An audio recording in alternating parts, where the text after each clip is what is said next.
Well, good morning.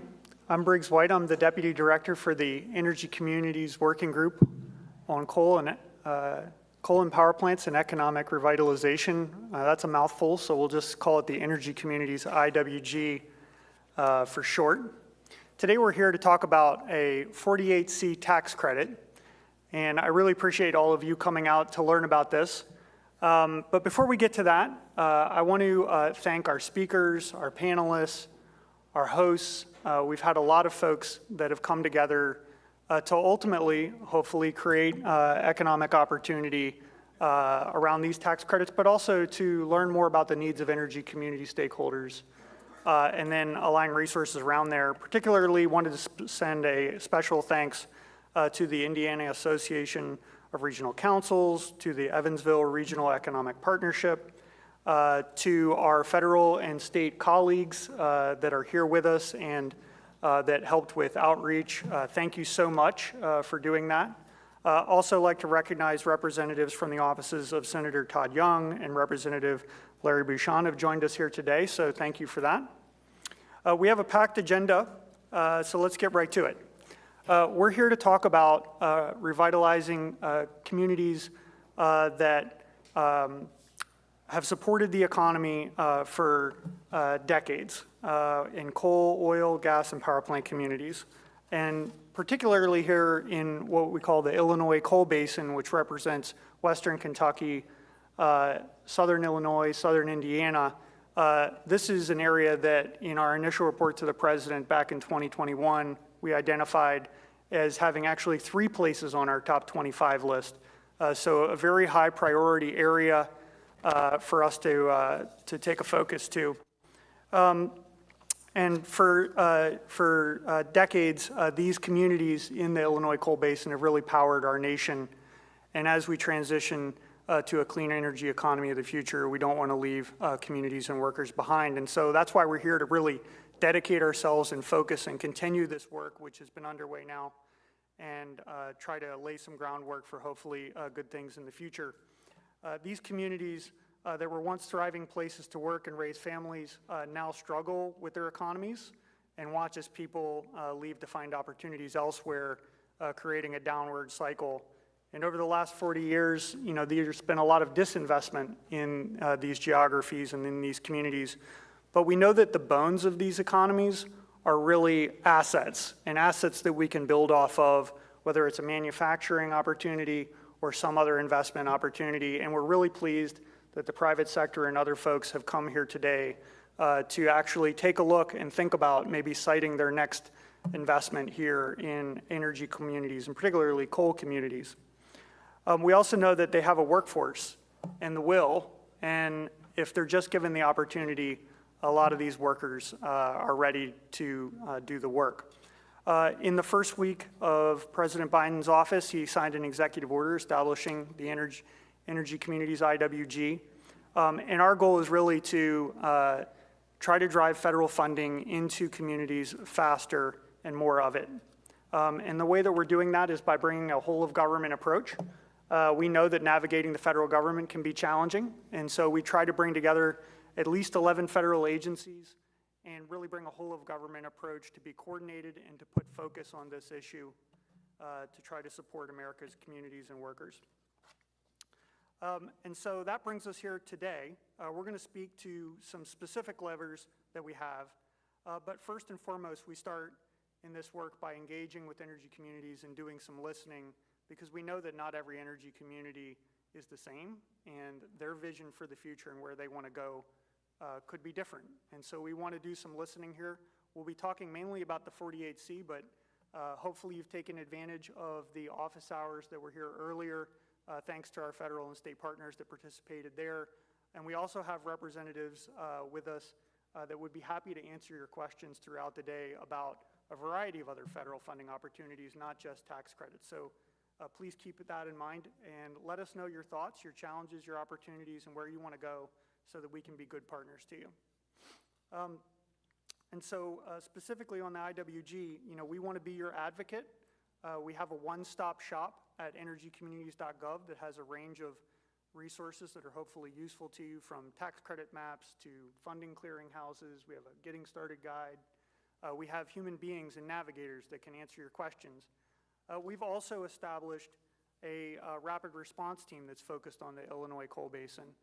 That's led by USDA and the Illinois State Director, Betsy Dirksen-Londrigan, who's with us today. And I'd just like to acknowledge all of the USDA colleagues in the three-state area that are doing a lot of work, both as part of this rapid response team and their day jobs, if you will, to work with communities and deliver the resources. So thank you for that, and thanks for our other federal partners that are supporting that rapid response team.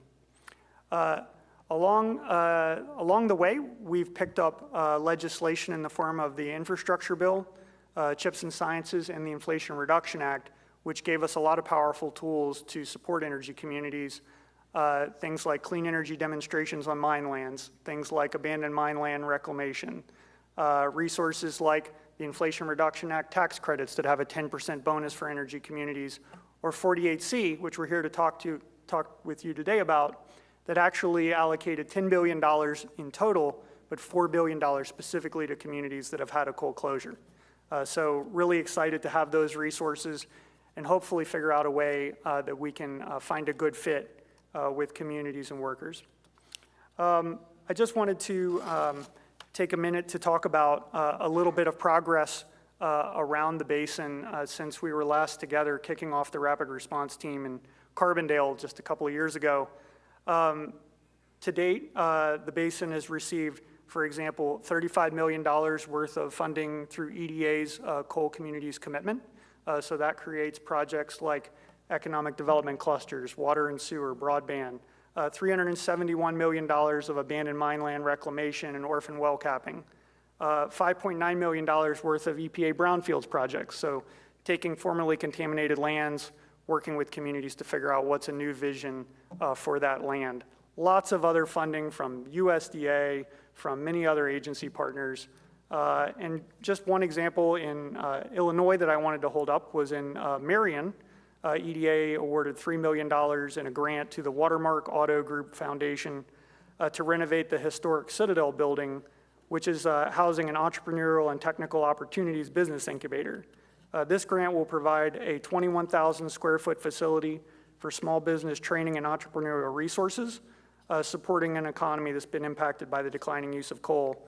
That investment is being matched with $775,000 in local funds and is expected to create 150 jobs and generate $750,000 in private investment. And this is just one of many like projects invested. Right here in Evansville, DOE invested a small but important grant of $50,000 to the Circular Venture Lab and the University of Evansville's Center for Innovation and Change to activate clean energy manufacturing initiatives. So obviously aligned with today's workshop. And that team is focused particularly on benefiting residents in Evansville's underserved communities. I believe we even have some of the participants from that project here with us today. Elsewhere in the region, in Webster and Union counties in western Kentucky, they received a $350,000 grant from the Delta Regional Authority to purchase property for the Western Kentucky Regional Training Center. The facility will train students as utility linemen, diesel mechanics, and other occupations to help them obtain, for example, commercial driver's licenses. I know there's a lot of interest in that program, hearing from officials this morning. The former administrative offices at the Dotiki mine, which closed in 2019, will actually house the training center. So a great opportunity, a great example of repurposing assets. And the recipients will use former mine land to train dislocated coal miners for new careers as the community transitions following mine closures and job loss. A little further to the east, Ascenda Elements received $480 million through DOE funding out of the infrastructure bill around battery manufacturing.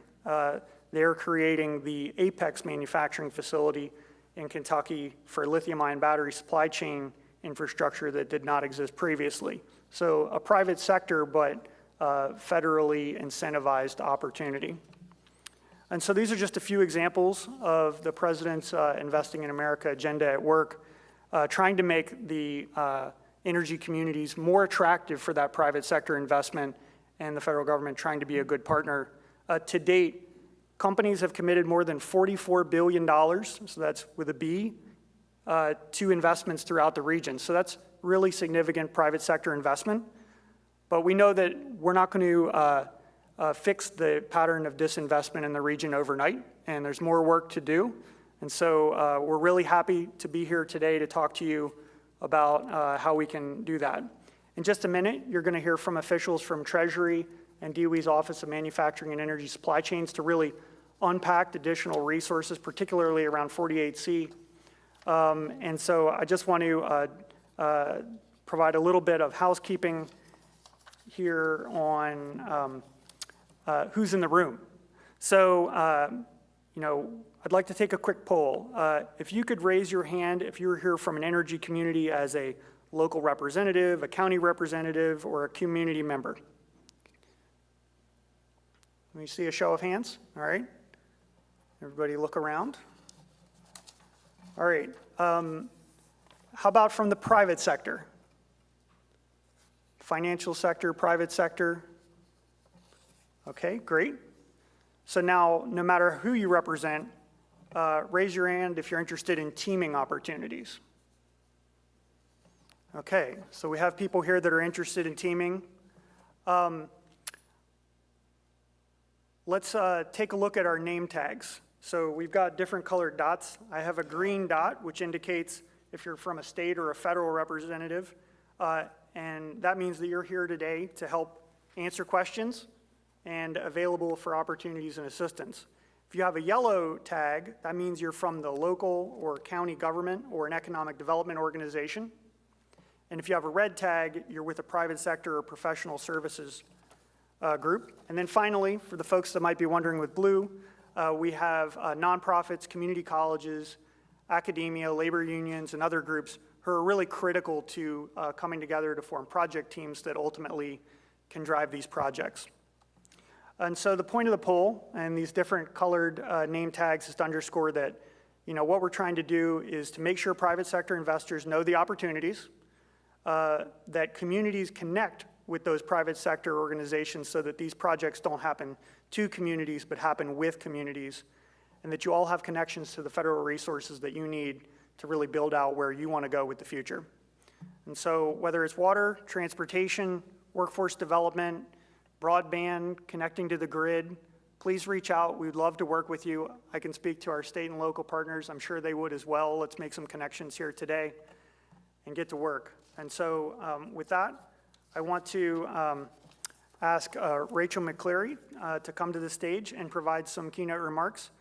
She is a senior advisor at the U.S. Department of Treasury's IRA program office and helps oversee various IRA tax credit programs. So over to you, Rachel.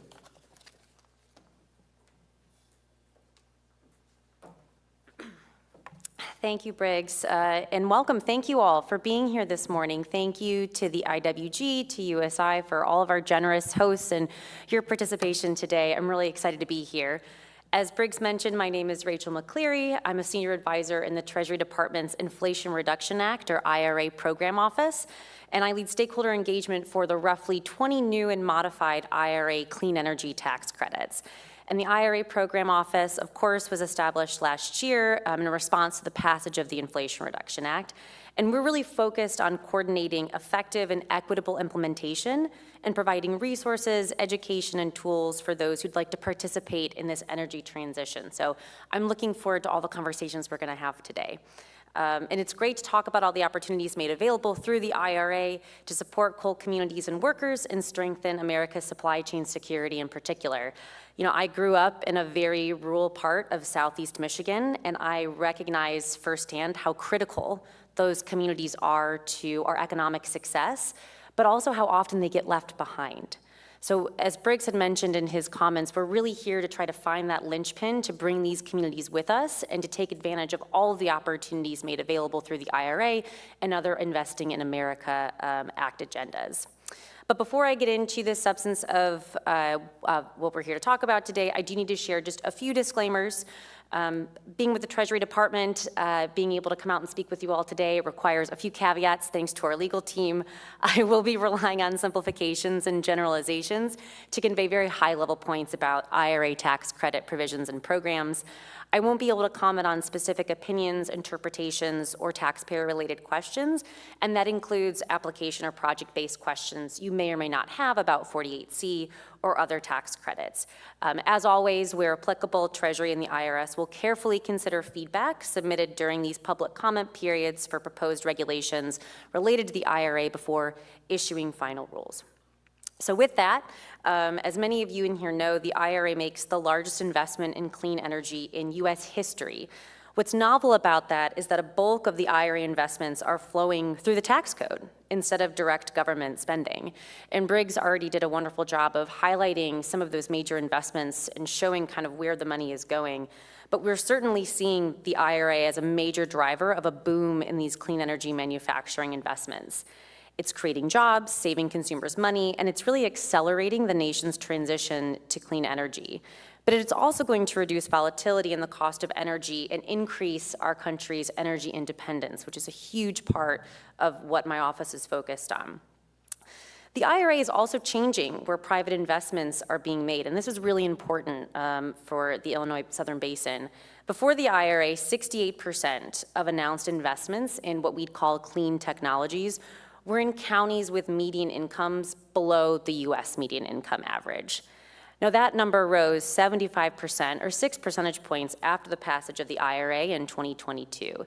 That's a pretty significant increase, and we're seeing this continue in the following months and years. So as clean energy investments create this new economic opportunity in Indiana and across the country, they're also creating good-paying jobs for workers in communities living near these construction and manufacturing sites where these projects are actually being built up.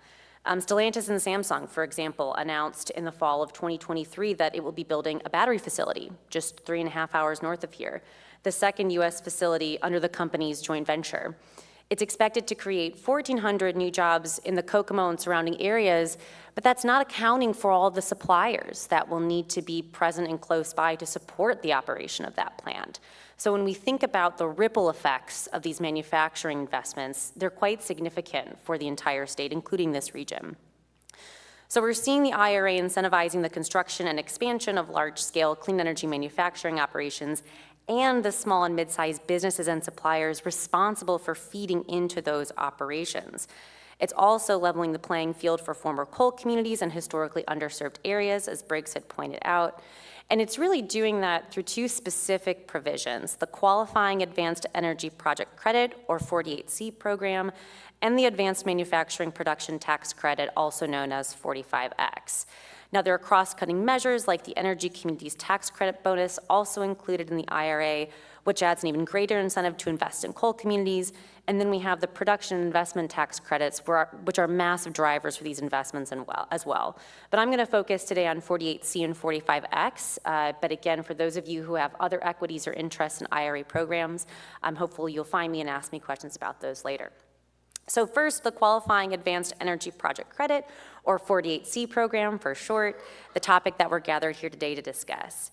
So just a little bit of brief background about this program and why it came to be. As the U.S. faced the combined challenge of post-pandemic recovery, inflation, and an energy security crisis abroad, President Biden and Congress expanded the pre-existing 48C credit with a new $10 billion investment, and this, of course, happened under the IRA.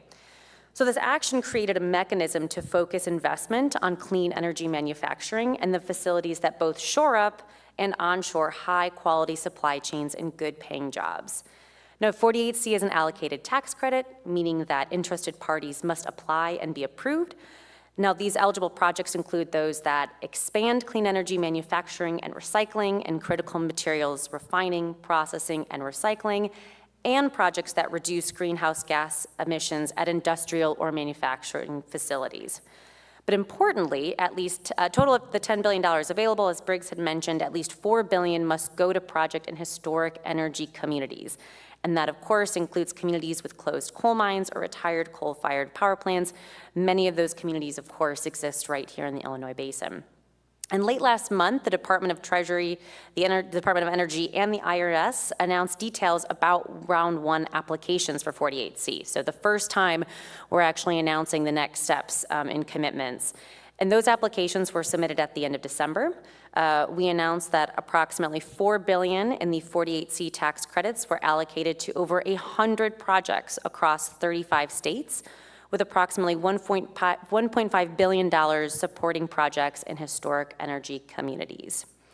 Treasury and the IRS will soon issue a notice for the second round of the 48C program applications, with the first part of the application process known as the concept paper submission. You'll hear a lot about that today, beginning this summer. So more to come soon, but we have entered a new chapter in the 48C program that I know myself, my DOE colleagues are very excited about. Now, notably, the 48C program received round one concept paper submissions seeking a total of nearly $42 billion in funding.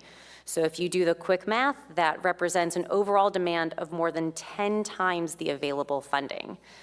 Now, although the demand for the 48C program allocations in this first round far exceeded what could be allocated in the round, many of those who submitted concept papers may be able to take advantage of another provision in the tax code that's boosting manufacturing across the United States, the Advanced Manufacturing Production Credit, or 45X for short. You'll hear me refer to that quite a bit.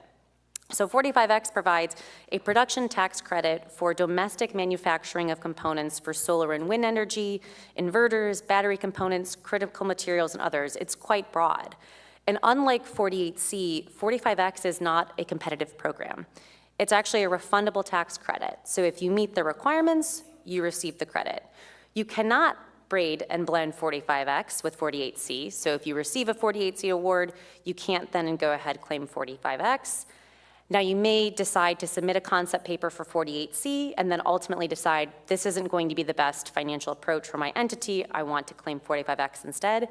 You can do that. You can stop the process and then move forward with a different choice on 45X. The great thing about IRA is that it's all about optionality.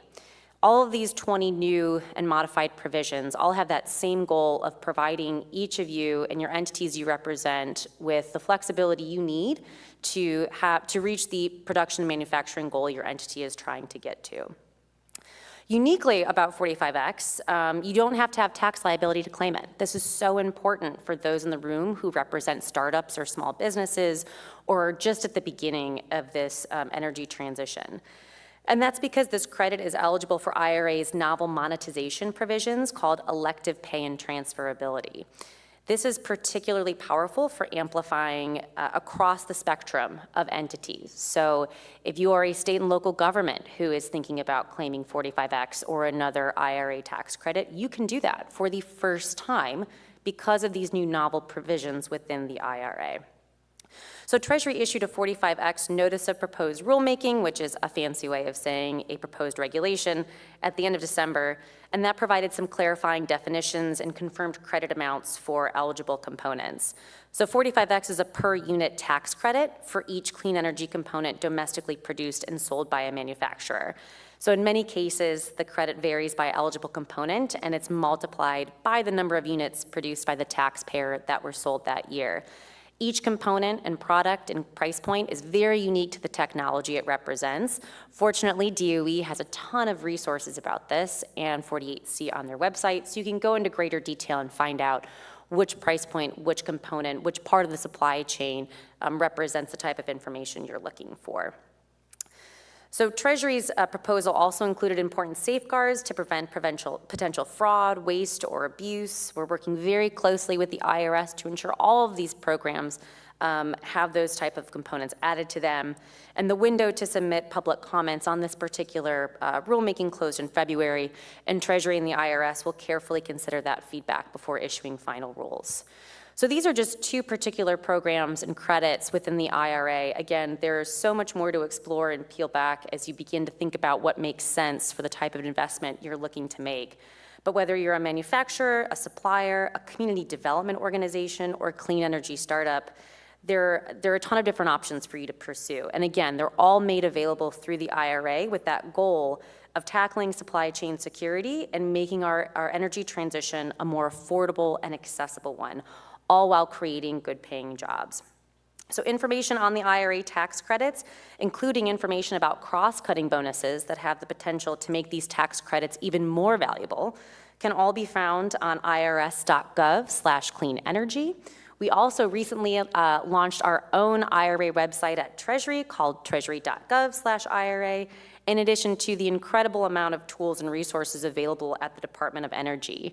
And I recognize here, as the representative from Treasury, we're here to talk about the money you get at the end of a project, after you complete something. Fortunately, DOE will talk about a lot of different programs that you could potentially access to address questions about upfront capital.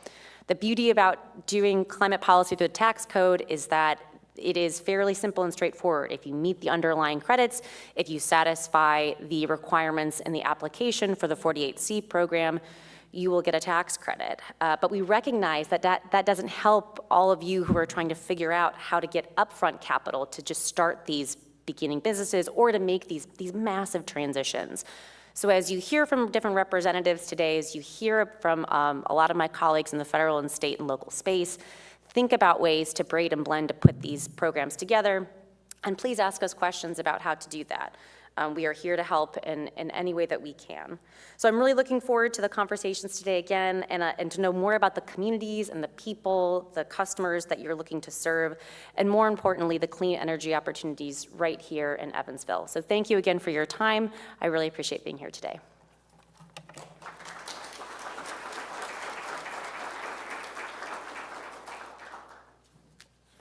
So thank you, Rachel. And next, we're really going to get to the heart of the matter. I'm pleased to welcome Zach Valdez. He's an advisor with DOE's Office of Manufacturing and Energy Supply Chains. He's formerly the chief of staff there, which gives him really a broad perspective. So even though we're mainly going to focus on 48C, I would really encourage you to ask him lots of questions about all the other resources that are available within the department around manufacturing. So Zach? Thank you, Briggs. Really happy to be here. I'm going to provide some context for the Manufacturing Energy Supply Chain Office, which is really the heart of where we're at and what we're trying to accomplish. Our office was created out of Bipartisan Infrastructure Law and Inflation Reduction Act about 2 years ago. So we've been sort of scaling up not only our programs, but the people in them to support you and really provide these place-based opportunities. So I'll talk about what we are, the 48C, and then I think we'll all get up here and answer audience questions. So just to start off, we're trying to eliminate the vulnerabilities in the U.S. clean energy supply chain. So maybe not related to an energy supply chain, but during the pandemic, I'm sure everybody remembers the cost of goods going up and the inability to get even things as simple as toilet paper, right? And so when you think to energy as part of our national security, we want to make sure that we reduce some of that risk, reshore some of those energy supply chains, and build better jobs while we do it. So we're investing in the manufacturing capacity, the things that we've offshored over 30, 40 years ago. We want to bring that back. How do we bring back those quality jobs? How do we bring back those communities? So the manufacturing, the associated workforce, and then underlying that is this analytics backbone that we're interested in.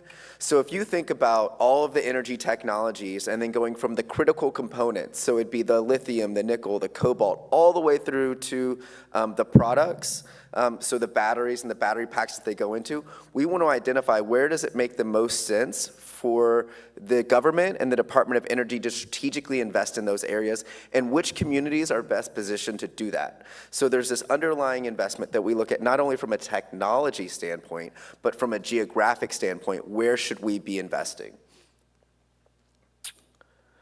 And so this chart kind of gives an overview of how DOE is focused in that space. And so if you start at the bottom left, that would be areas that are sort of still formulaic or high risk, high reward. And as you move up in that level, you're going from everything from prototype to development. And so moving from bottom left to top right, what we're looking at is an increase in the investment those individual offices are going from. And then from the left to the right, the commercialization is, do you understand what the market looks like? Have you looked at the commercial viability of the product? Do you know what the existing workforce capabilities are? And so MESC is really in that sweet spot between a lot of the applied R&D that DOE has traditionally been really great at, and LPO, which does the debt financing for very large projects, generally over $100 million. And so if you look at it this way, on the left-hand side or the right-hand side, your left-hand side of the table, the Office of Science and Innovation is really interested in what does getting technology from the universities and the labs to the market. And so they go through what we call technical readiness levels. They go everything from basic principles to pilot scale validation all the way to operations. And that's great. What this new Bipartisan Infrastructure Law and Inflation Reduction Act did was it created a new Office of the Undersecretary for Infrastructure that is looking at things like supply chain maturity, grid modernization, how do you build formulaic grants for communities to access for those place-based needs that they have. And so on that end, a lot of what MESC does is really looking at on this right side of the chart, how are we having domestic impact and reshoring some of those capabilities. This is going to be too small to see now that I look at it up here, but essentially what we're doing is going across different types of funding. So one of the things we look at is industrial decarbonization. And so for heavy industry, glass, steel, cement, food, how are we reducing the carbon loads in those spaces? Another one we're looking at is workforce, and I'll get to that. Critical minerals, batteries and critical minerals, everything from the components and refining and processing those minerals to battery packs and putting those together. And then we're doing a lot with the EV transition. So as we have increasing amount of market share moving towards the EV auto, we're looking at how do we not only provide the manufacturing capacity, but help the transitioning workforce support that. So this is one of my favorite programs that we have. It's called the Industrial Assessment Centers. It's been around for 40 years. And essentially, over the last 40 years, it's been four-year institutions that support workforce to assess facilities to reduce their energy burden. So this actually looks pretty energy efficient based on the lighting that I see. But they would come into these facilities around those universities and say, if you switch to LED lighting, or if you got a combined heat and gas pump, or if you put a solar array outside, here's your return on investment after 5 years. And so it's been more of that energy assessor role that these industrial assessment centers have done. But we've expanded that now. And so what we've done is we've moved from four-year institutions to two-year community college union training programs and apprenticeships. And so now we have over $150 million to support that. We've gone out and done our first round of reports for these community college or union training programs. And so with that, we've now gone on to our round 2, which is currently open. So why I bring this up is it's so important for partnerships. So if you're a community college or one of these union training programs, you can still access these funds, but we want to know that you're part of the larger community, that you're training for high quality, in-demand jobs, that you're providing that technical assistance and whatever's needed, so that place-based capability, and that you're delivering meaningful community benefits.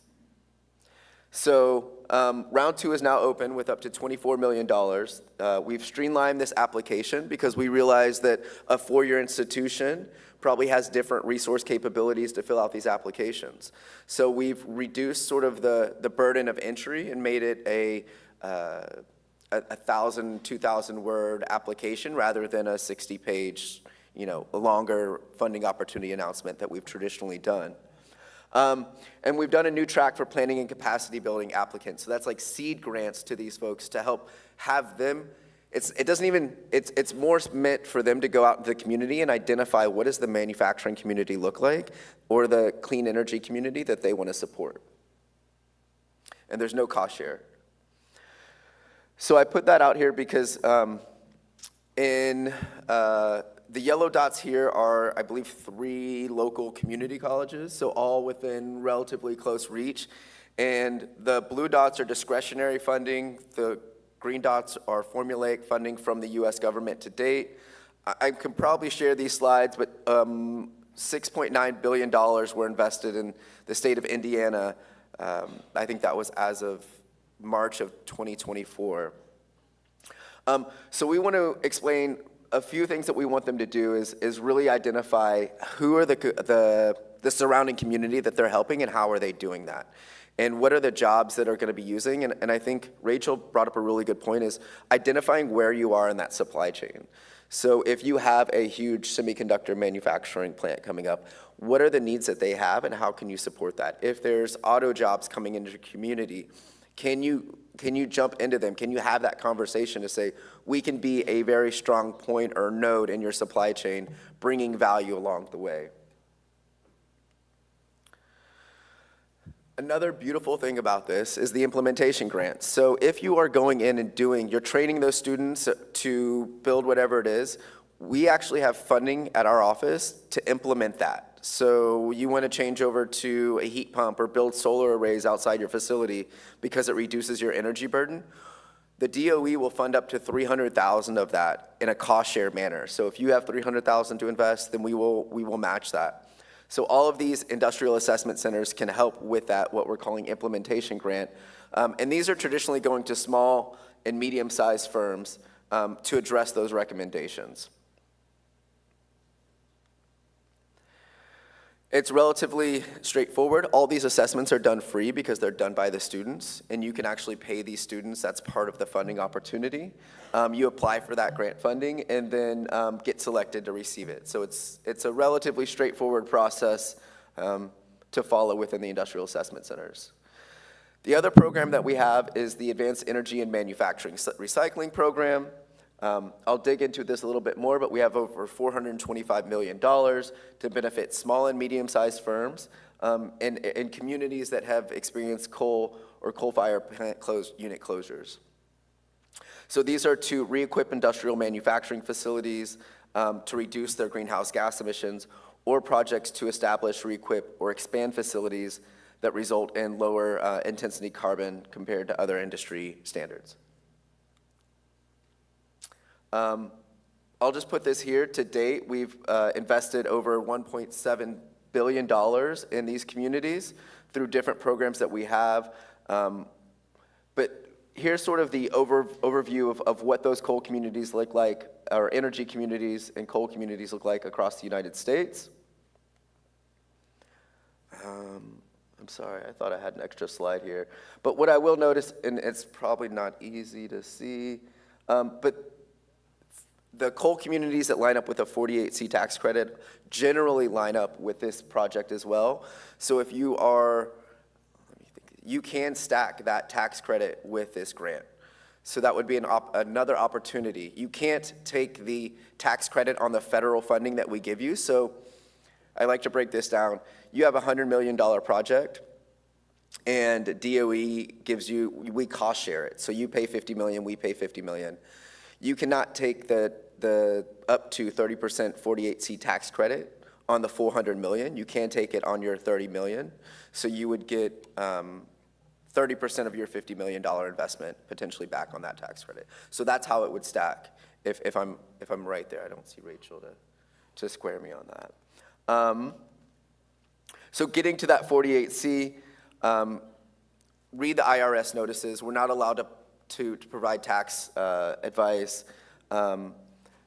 Their merit review criteria are certain to each one. And so here's what Rachel went over. And sort of the first one was already really designed earlier in 2009 by the American Recovery Act. But it's to re-equip, expand, or establish industrial manufacturing facility for production or recycling of clean energy and energy efficiency technologies. The next one is critical materials processing, refining, and recycling. And the last one is reducing greenhouse gas emissions by at least 20%. And so 40% of these $10 billion investment is allocated to those energy projects where you can receive up to 30% of that tax credit for falling prevailing wage and apprenticeship requirements. So here's the map of where those energy communities lie. Now, mind you, you don't have to be in an energy community to receive the tax credit, but we are attempting to allocate at least 40% of that $10 billion. So here's sort of the census tracts that we have dedicated with the Illinois coal basin right here. So well covered, and we're hoping that we get a lot of applications here.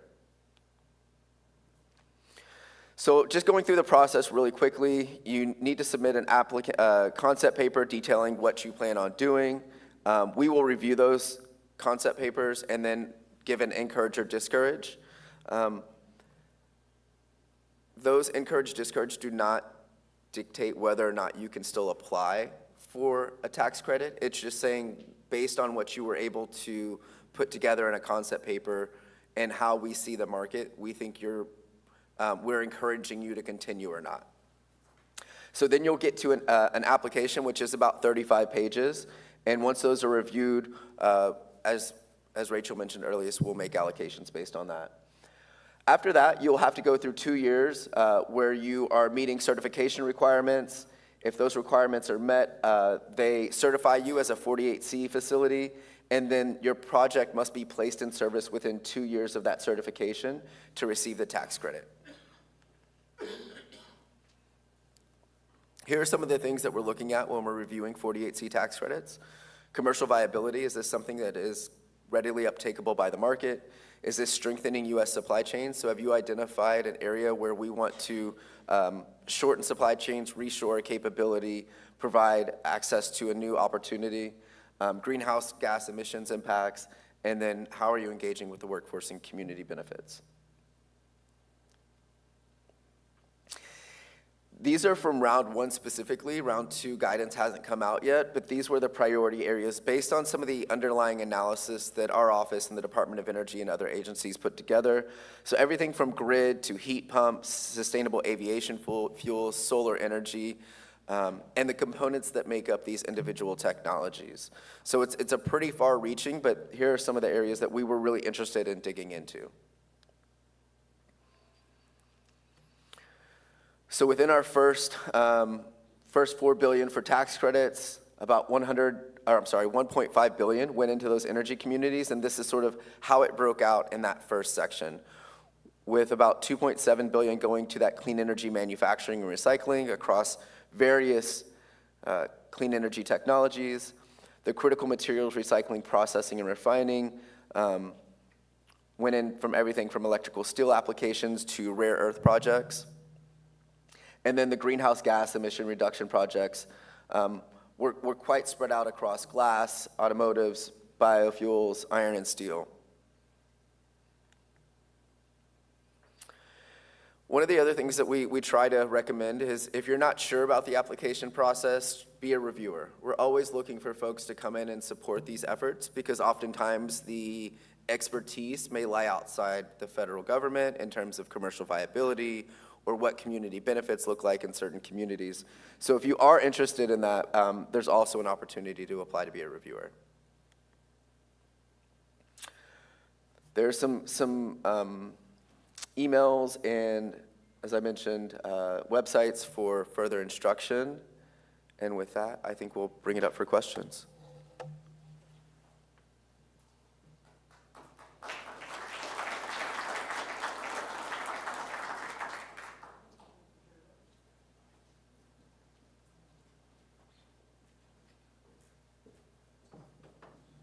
Well, thank you, Zach.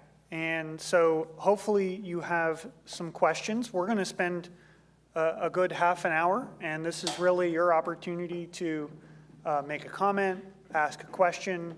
We'd love to hear from you. With that, let's hear your thoughts. Would anybody like to maybe kick us off? Yep, Betsy.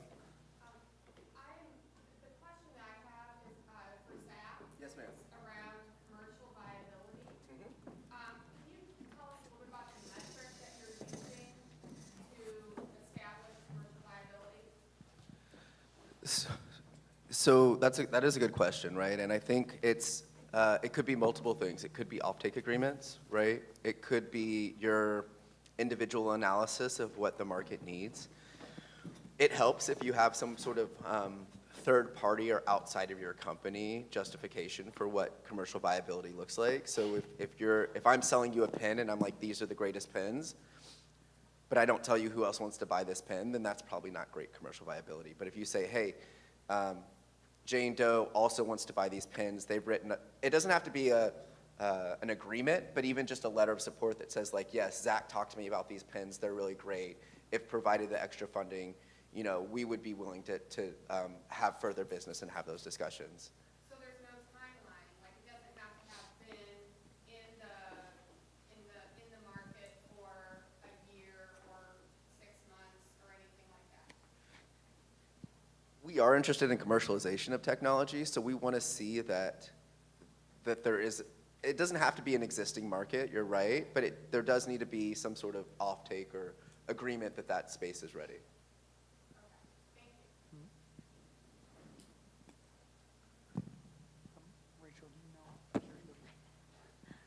Rachel, do you remember, I believe once you receive the allocation information that you've received it, like round one happened recently, it also has to be put in service within a given time frame. So, yeah, maybe you could speak to that. Yeah, so maybe building off of Zach's point, so once you receive the allocation, you do have to place the project into service within 2 years. And then you also need to notify DOE as well of that intent. So I think a part of that timeline is, again, to assume that the project, you have some room for the project to grow, but ultimately we don't want to lead too much lead time before the project is ready to start its process.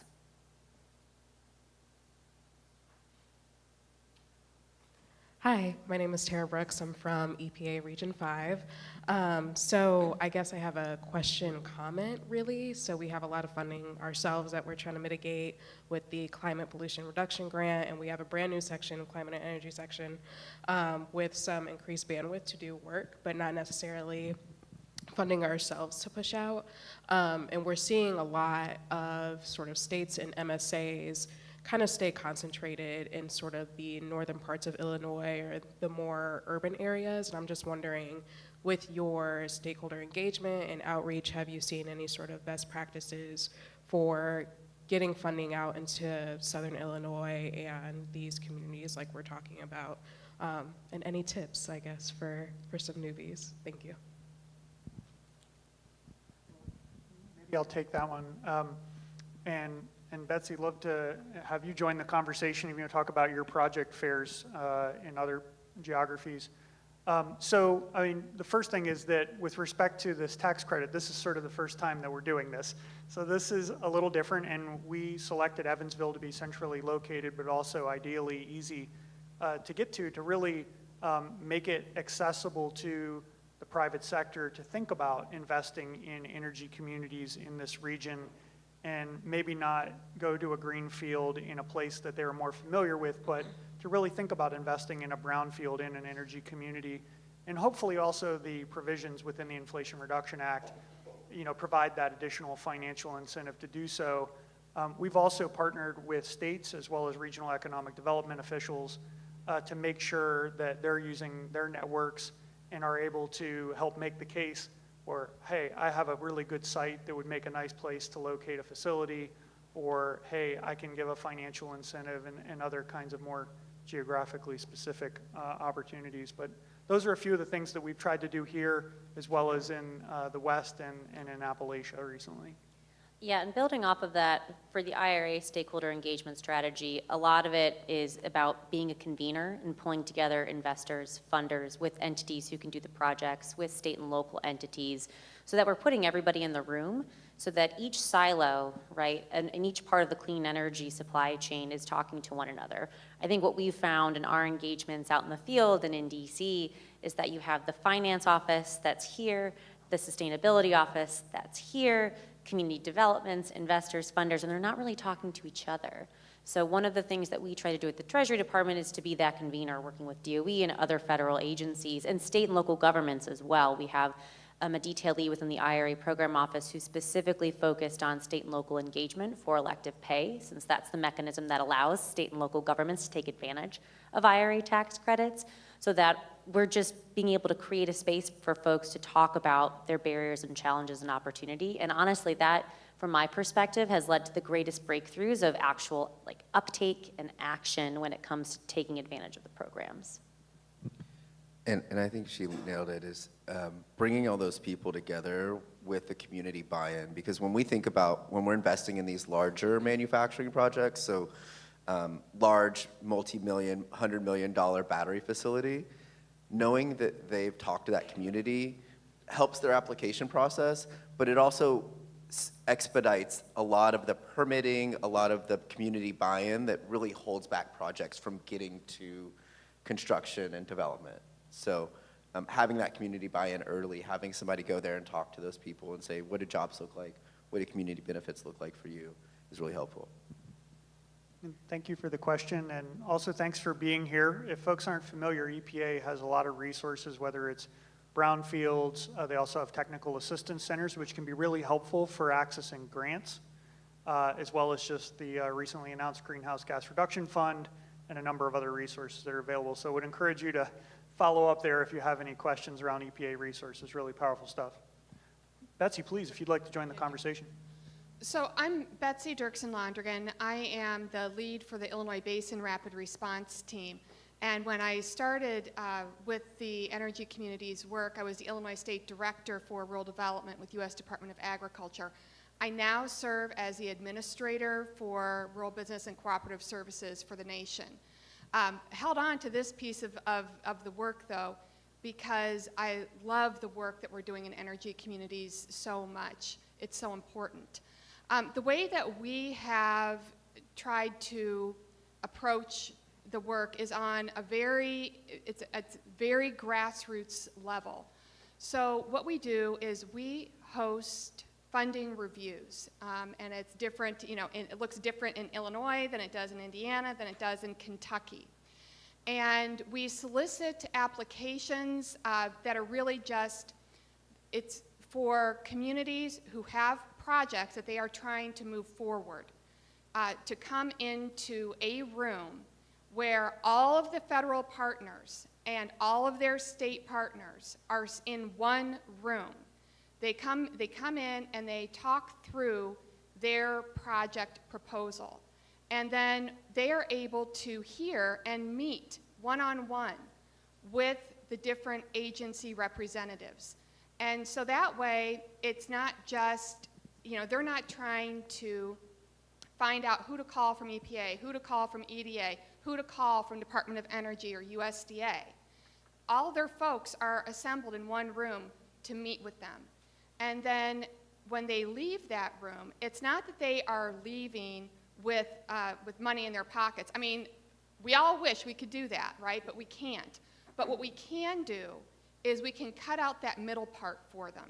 And so now when they walk out of the room, they almost have a to-do list, right? Now they're not just trying to hunt down somebody from EPA, right, or Department of Natural Resources. They're like, oh, okay, well, I met with Charmaine from EPA. Now I've got Charmaine's phone number. I'm going to call her. She has a grant that we should be applying for. I'm going to call Pat from the Department of Natural Resources. I met Pat. Pat's got funding there. We need to apply for that. And so we're trying to cut out the scary part for communities, which is trying to figure it all out themselves and bring them into the room and provide that type of personal touch and personal support that we know that our communities are asking for. And so you all who are here, you are the Illinois Basin. And so there's a lot of people in this room who are here to help. If you are located in Illinois, on May 14th and 15th, we have a funding review coming up. Applications have already been in, proposals have been are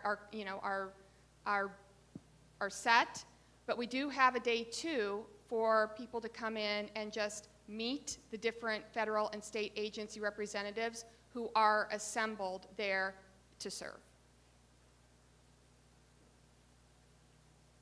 Great.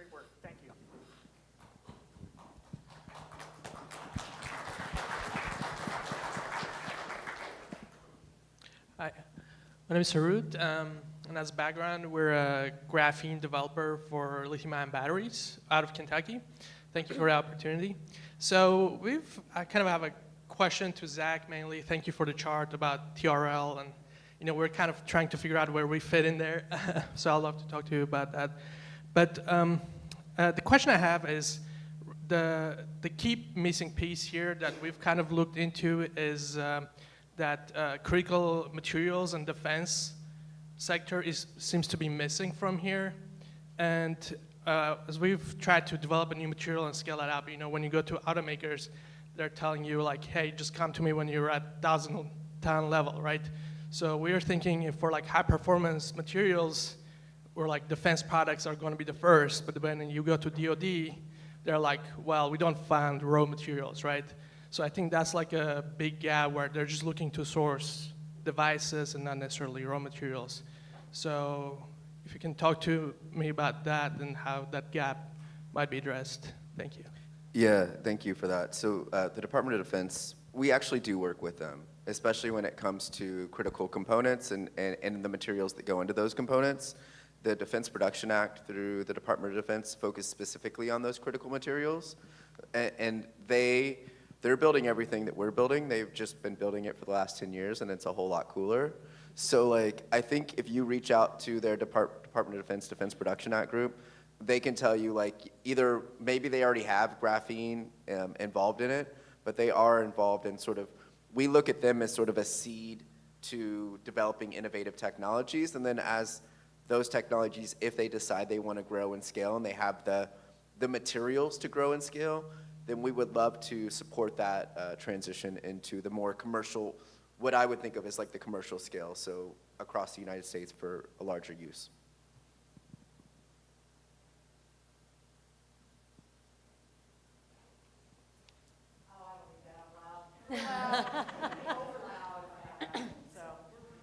Oh, okay, there you go, so that's it. All right, I'll soften down a little bit. Actually, I wanted to kind of touch on that personal thing that you were talking about earlier. And I wanted to say something. First of all, thank you for being here. That means the world to us in this community as well. Plus, I didn't have to travel as far, which was very nice. But one of the things that I wanted to ask about was the workforce training that you were talking about earlier and about all of the support. Are we seeing a big reach out from the universities and from the schools and the trade schools? Are they really taking advantage of that? And I only ask because I'm sorry, I'm Stacy Milheiser with Lockmuller Group. What I do is I handle our push with our energy programs and our diversification into our energy projects. And one of the things that I'm seeing is kind of a fear of when we see our coal communities starting to close down from those who are working there and I'm going to say this, I'm old school. I don't want to learn anything new. I'm close to retiring. I don't want to have to, go through all of that. And that's kind of what we're seeing here. Even though there are things that they can do, that workforce training makes a big deal. Are we seeing that really good reach out to those folks that are a part of that? And then, although we're supporting it financially and investing in that, are we seeing the schools really take advantage of that? And if not, is there anything that we can do to help push that? So from Treasury's perspective, we have a huge equity in this. IRA has new prevailing wage and apprenticeship requirements for all eligible tax credits. And this, of course, is like prevailing wage and apprenticeship requirements have been applied to federal contracts for 100 years. But this is the first time we're actually seeing these prevailing wage and apprenticeship markers be included in clean energy projects for the first time. So from the Treasury Department's perspective, labor is one of our biggest stakeholders, and we have a whole strategy that we're mapping out to make sure labor unions are involved. I am the daughter of a UAW electrician. My father's retiring from Ford in June, and it's funny because I keep telling him he needs to take a part-time job at my hometown's local university so he can start upskilling the next generation of electricians. So I do think there are conversations that are happening, depending on where you are, where some of these local community colleges are very engaged. Some of the unions are very engaged. The building trades, for example, are all over this, right, and building out their pre-apprenticeship programs. One of the things that we are struggling with and trying to find a solution for is how we are supporting pre-apprenticeship programs right? These are the programs that the unions don't necessarily fund, but they need to be standing up because that's, the feeder program that gets to the big IBEW or NAB2 program. And again, I think depending on the region, we are laser focused on trying to build these out. I think we're also focused on making sure that we're connecting the union engagement in right-to-work states, and that's another really, really big part of what we're doing at the Treasury Department. And we're hoping these new prevailing wage and apprenticeship requirements, because there's such a big incentive to the employer, so it's a 30% increase, up to five times the amount of the underlying credit if you meet the apprenticeship provisions for a contractor and a developer. So we know the desire is there, because contractors and developers are going to be able to claim this credit if they pay their workers prevailing wage, if they use qualified apprenticeships. How can we increase the number of workers? Those are some of the tools that we're using in areas that we're looking at. So I'm happy to talk more about what we're doing broadly, but I do think it's very regionally focused, and the effort is to try to get this more nationwide in areas that have largely not been right-to-work areas. And I'll just mention, so we received funding to do something very similar for the internal combustion engine to EV transition, because if you're stamping mufflers, right, mufflers aren't needed in electric vehicles. And so how do we get the people who know how to stamp mufflers to now stamp the undercarriage of a battery pack, right? And so they already have the underlying skills. How do we make that transition for them? So we've provided funding for that. At the level for the coal communities, I really think that industrial assessment center program is a great in route because it's at the community college level. I think four-year institutions are great, but sometimes it takes them, there's a lot more inertia that you have to build in those spaces. And the way that these industrial assessment centers are set up at community colleges is they need that partnership. So those existing or those burgeoning industries can come to that community college and say, here's what we need for workforce. Can we co-develop a plan to support this group of workers who can then transition to this group of workers, and here's the skills that we're gonna need. And here's maybe so doing some road mapping with that.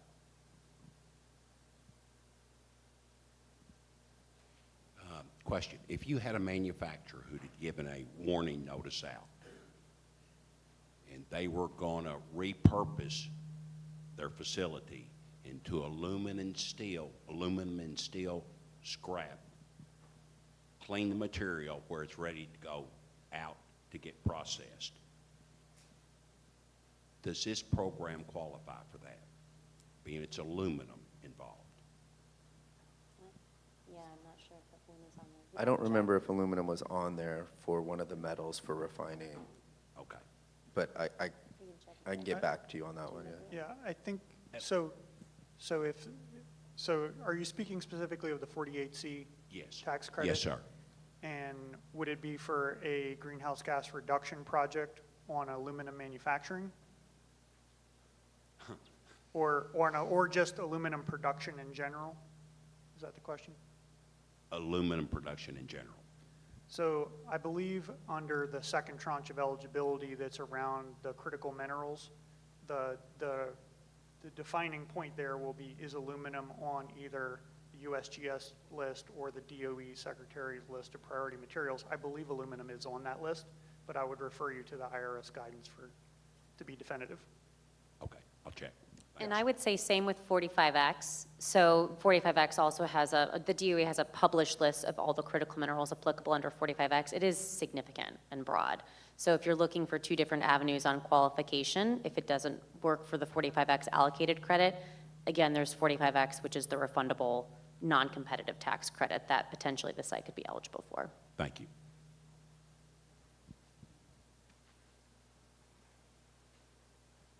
Hi, I'm Amanda Panka with an environmental nonprofit in Illinois, Prairie Rivers Network. So I'm familiar that with Department of Energy grants, there's a community benefit planning piece of the grants where the applicant, developers in particular, are encouraged to work with communities, labor, nonprofits on community benefit planning. So I'm curious if there is anything Treasury is doing to encourage that type of community benefit planning and agreements. Thanks. Yeah, it's a great question. One of the challenges that we have at the Treasury Department is that because we're moving money through the tax code, we are awfully limited in what we can do outside of that space. So with the grant and loan programs that many of you are familiar with, often that comes with technical assistance. It comes with an additional ecosystem of tools and levers to help make sure the grant program is successful. With taxes, anything in that space is considered tax advice, which the federal government cannot give. So what we're really focused on doing is identifying all of these tax incentives, right, these 20 newer modified credits, which help to drive this cross-pollination, but we're also figuring out how to build ecosystems outside of the tax code, working with DOE that maybe has relationships with audiences, has different funding pockets that we can't provide, so that we're talking about making sure these tax credits, these programs are successful for the next 8 or 9 years. So we are trying to figure out how to use levers outside of our space in order to make these things successful, and we're doing that through a multitude of engagements, whether it's webinars, convenings, like I had spoken about earlier in response to the EPA question. We are talking to community development groups. We are trying to get the message out, but what we really need are good channel partners that are already trusted in the community to get the word out about these programs. At the Treasury Department, we're building a brand new muscle. We have never before engaged in the climate space like this. We have never worked with constituents like this before. We recognize that you all, the ones doing the work in the community, have the relationships and have the trust. We want to partner with you. We want to be able to give you the information that you need to share with your community groups to build that trust out. And then eventually, over the long term, we'll start building a little more of that trust ourselves. So again, I think finding the right channel partners in all of these regions is really priority number one. But we've got the information, we've got the people.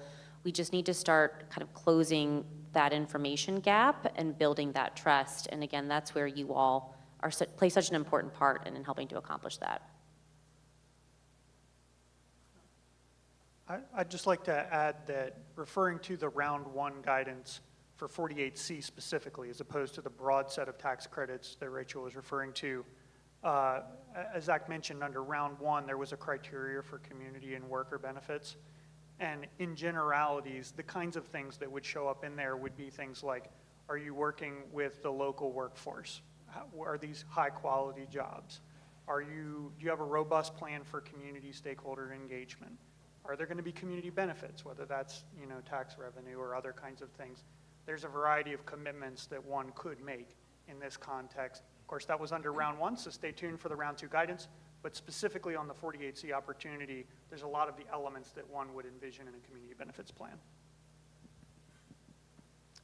Hi, my name is David Carraz.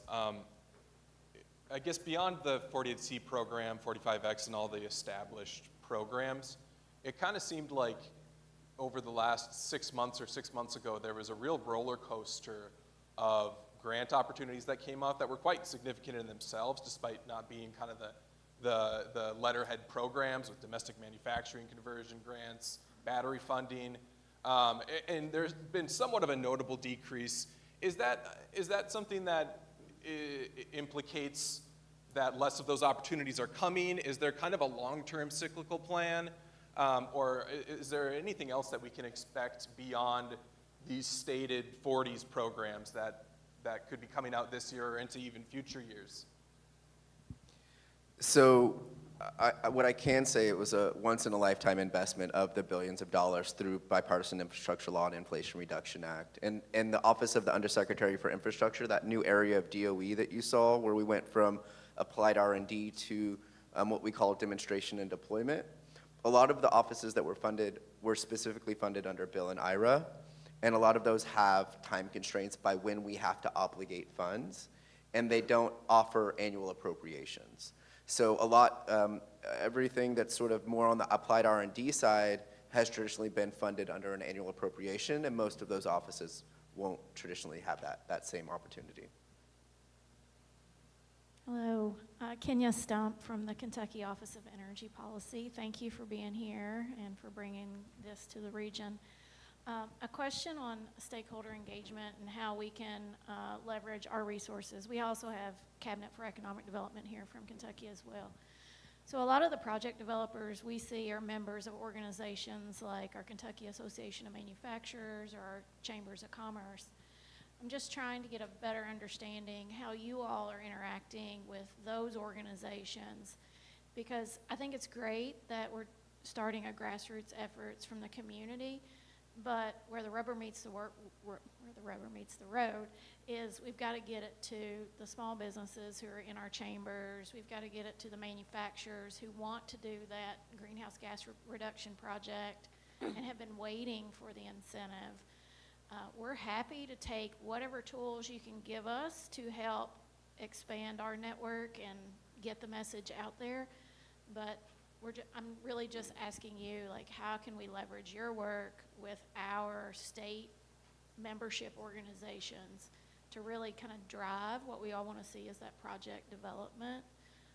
I get numerous calls of, hey, I want to do a solar project, or I want to do carbon capture, or I want to do this recycling project, or I've got a university that's doing a critical mineral commercialization project, or graphite or graphene.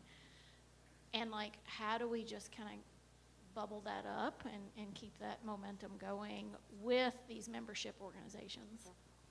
So I can just say, growing up in Texas, like even going home to Texas, when I tell my friends I work at DOE, I'm a federal employee, like they don't, like everything I say at that point like is mute, right?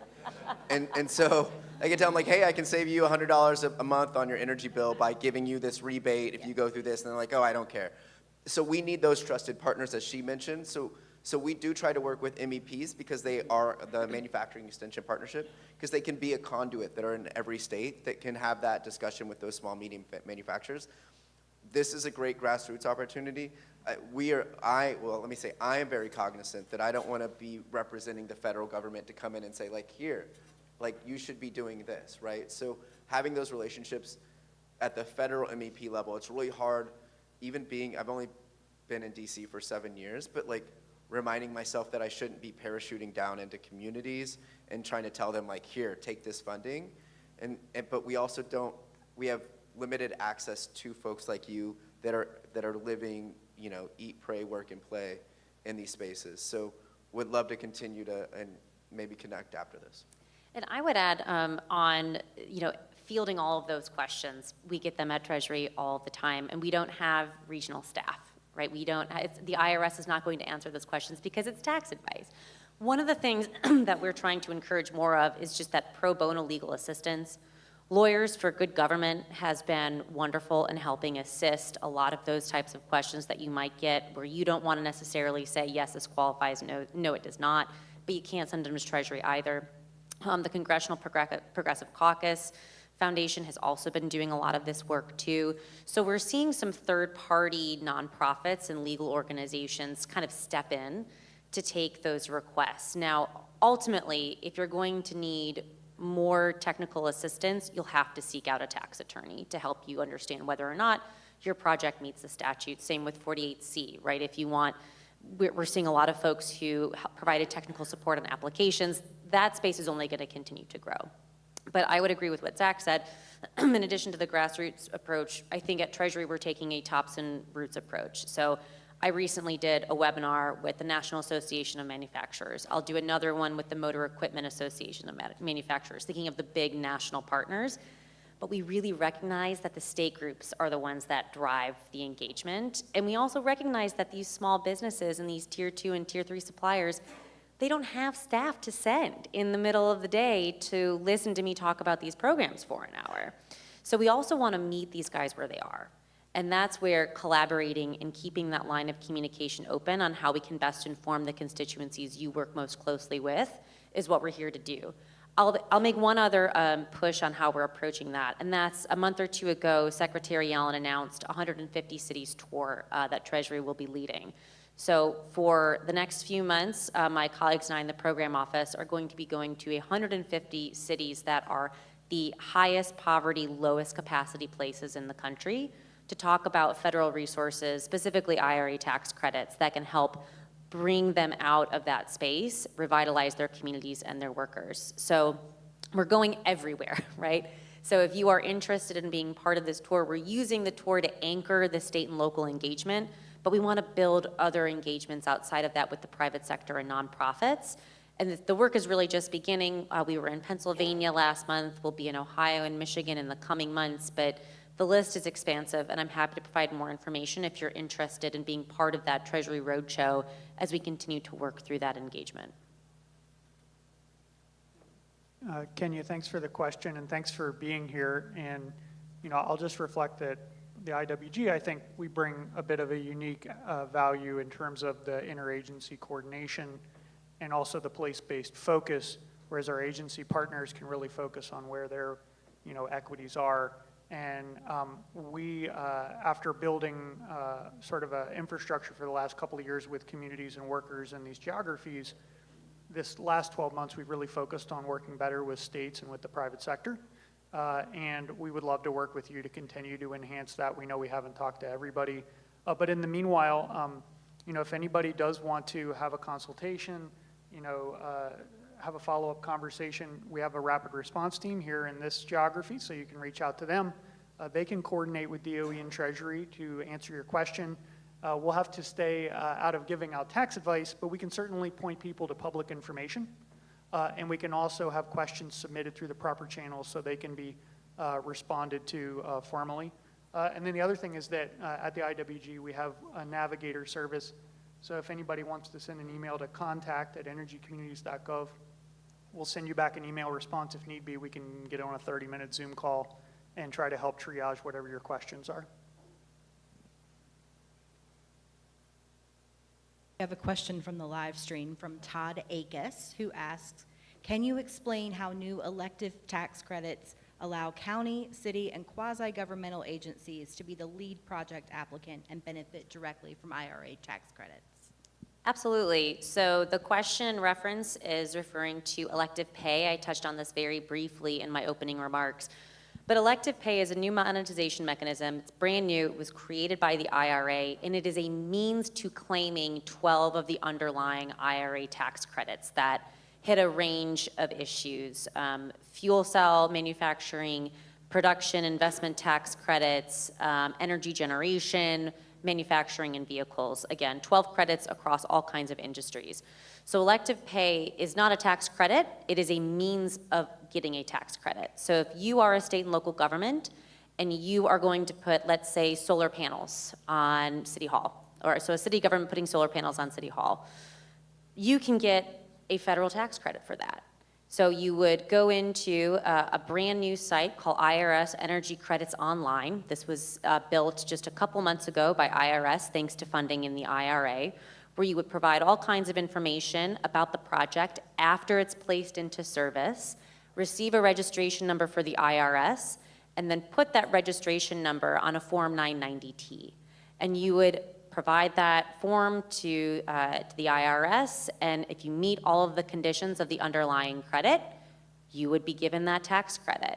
So it functions like your personal, taxes, right? If you itemize, you claim the tax credit after you've done the action, after you've made the charitable donation, right? It's no different here for a state and local entity.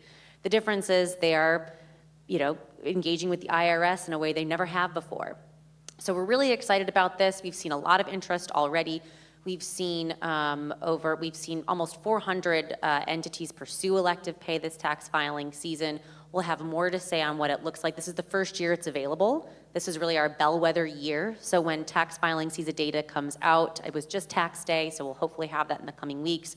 We'll be able to share examples of how state and local governments applied, claimed, and used elective pay and the types of projects that they're creating to hopefully give you all some inspiration about how to do that this next filing season. But we see a lot of potential here. The Secretary calls these mechanisms a force multiplier, and they really are. So for those who are interested in learning more about this, it's not just for state and local governments, it's for nonprofits as well. It's for all tax-exempt entities. It's a huge range of folks that are able to take advantage of this. I'm happy to chat more about how you might be able to pursue this coming filing season.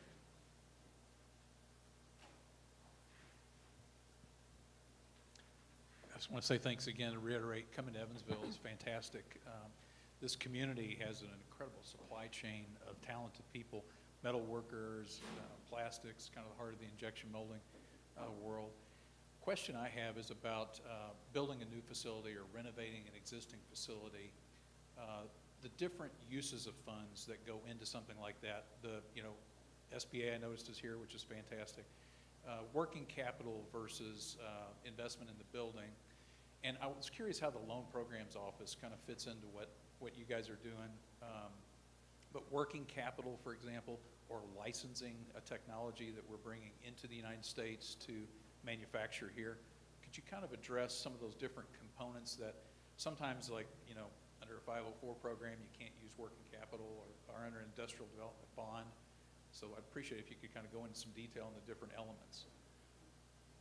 Can we talk about in terms of grant or credits first, Rachel? Oh, sure. With loans and credits.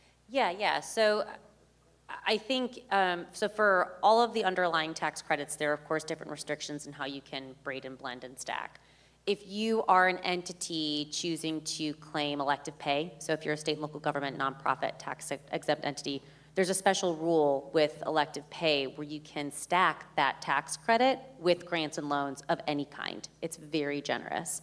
There are a few more restrictions on the private side, and it's all very credit dependent. But for the most part, what we're seeking to do with the IRA is to create more opportunity to be able to pool those funds together. And our team, in implementing these regulations, created this special rule, again, specifically with elective pay, because we recognize that upfront capital is such a challenge, and you can't claim a tax credit at the end if you don't have that upfront capital to begin with.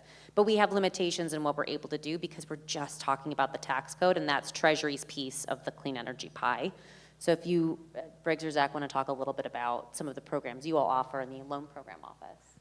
So I'm not in the loan program office, but I do know there was somebody here from them. What we generally do is provide the upfront capital to build the manufacturing capacity, but not to operate it.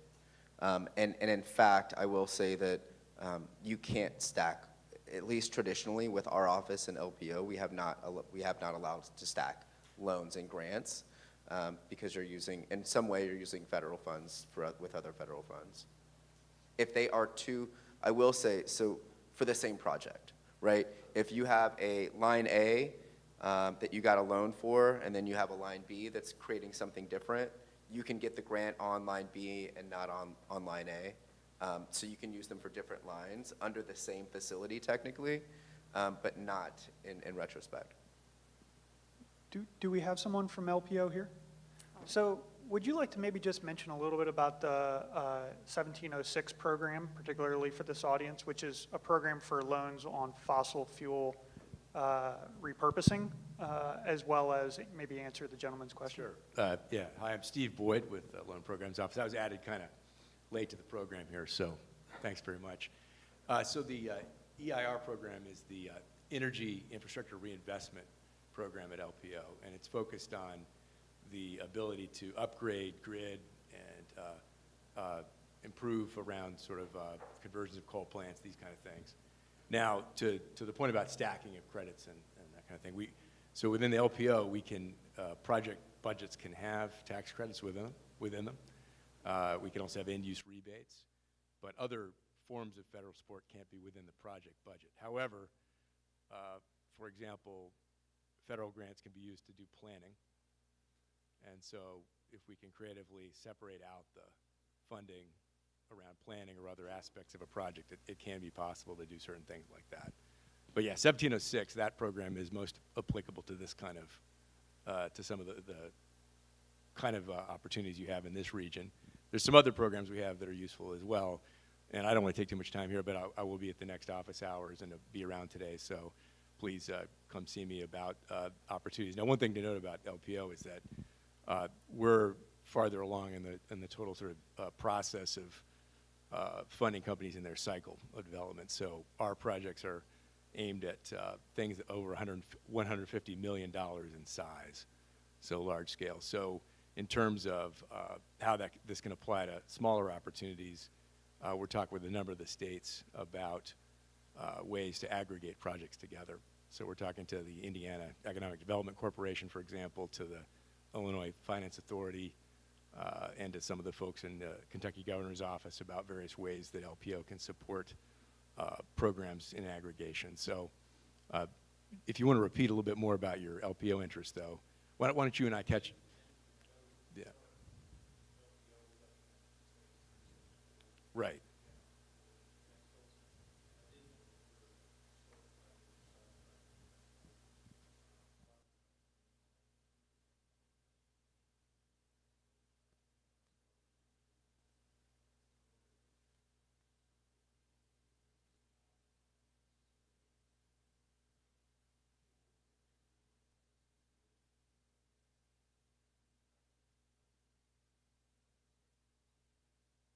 Well, you and I can catch up after this and talk more detail. And there's a number of folks here from, for example, the folks from New Steel that are already in talks with our office in some ways. So we'd love to talk to those of you that are looking at bigger projects or have ideas on aggregating projects together.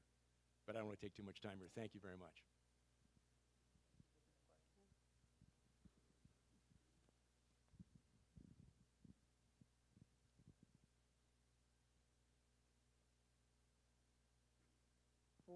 We have time for one more question, or we can take a break. Does anybody have a final question before we break for lunch? Well, this has been a great conversation. Thank you for joining us here. Why don't we go ahead and wrap up? But first, I'd like to just do a round of applause. Thanks, Zach and Rachel, for being here. You're off the hot seat today. And our team will point you in the right direction for some on-campus food options that are available, and we'll look to come back at 12:30. So thanks for being with us here this morning. We'll see you back this afternoon.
Good afternoon. If everybody could take their seats, we're going to go ahead and get started. And if our panelists could come up to the ramp on the other side of the stage.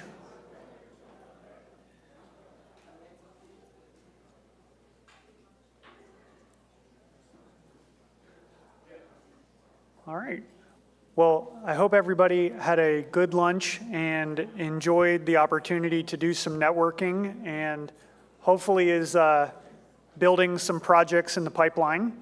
And this next panel is all about building project partnerships. We know that diverse teams of folks will have to come together.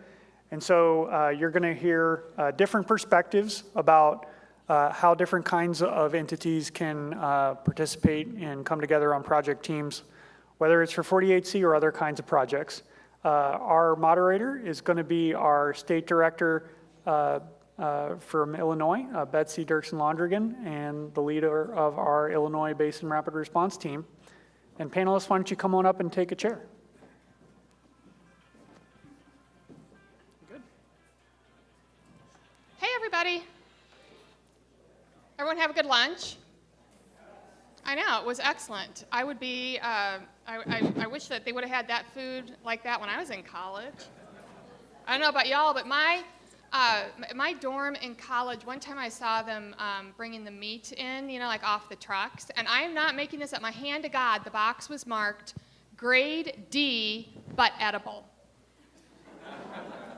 Yeah, that's a big but there.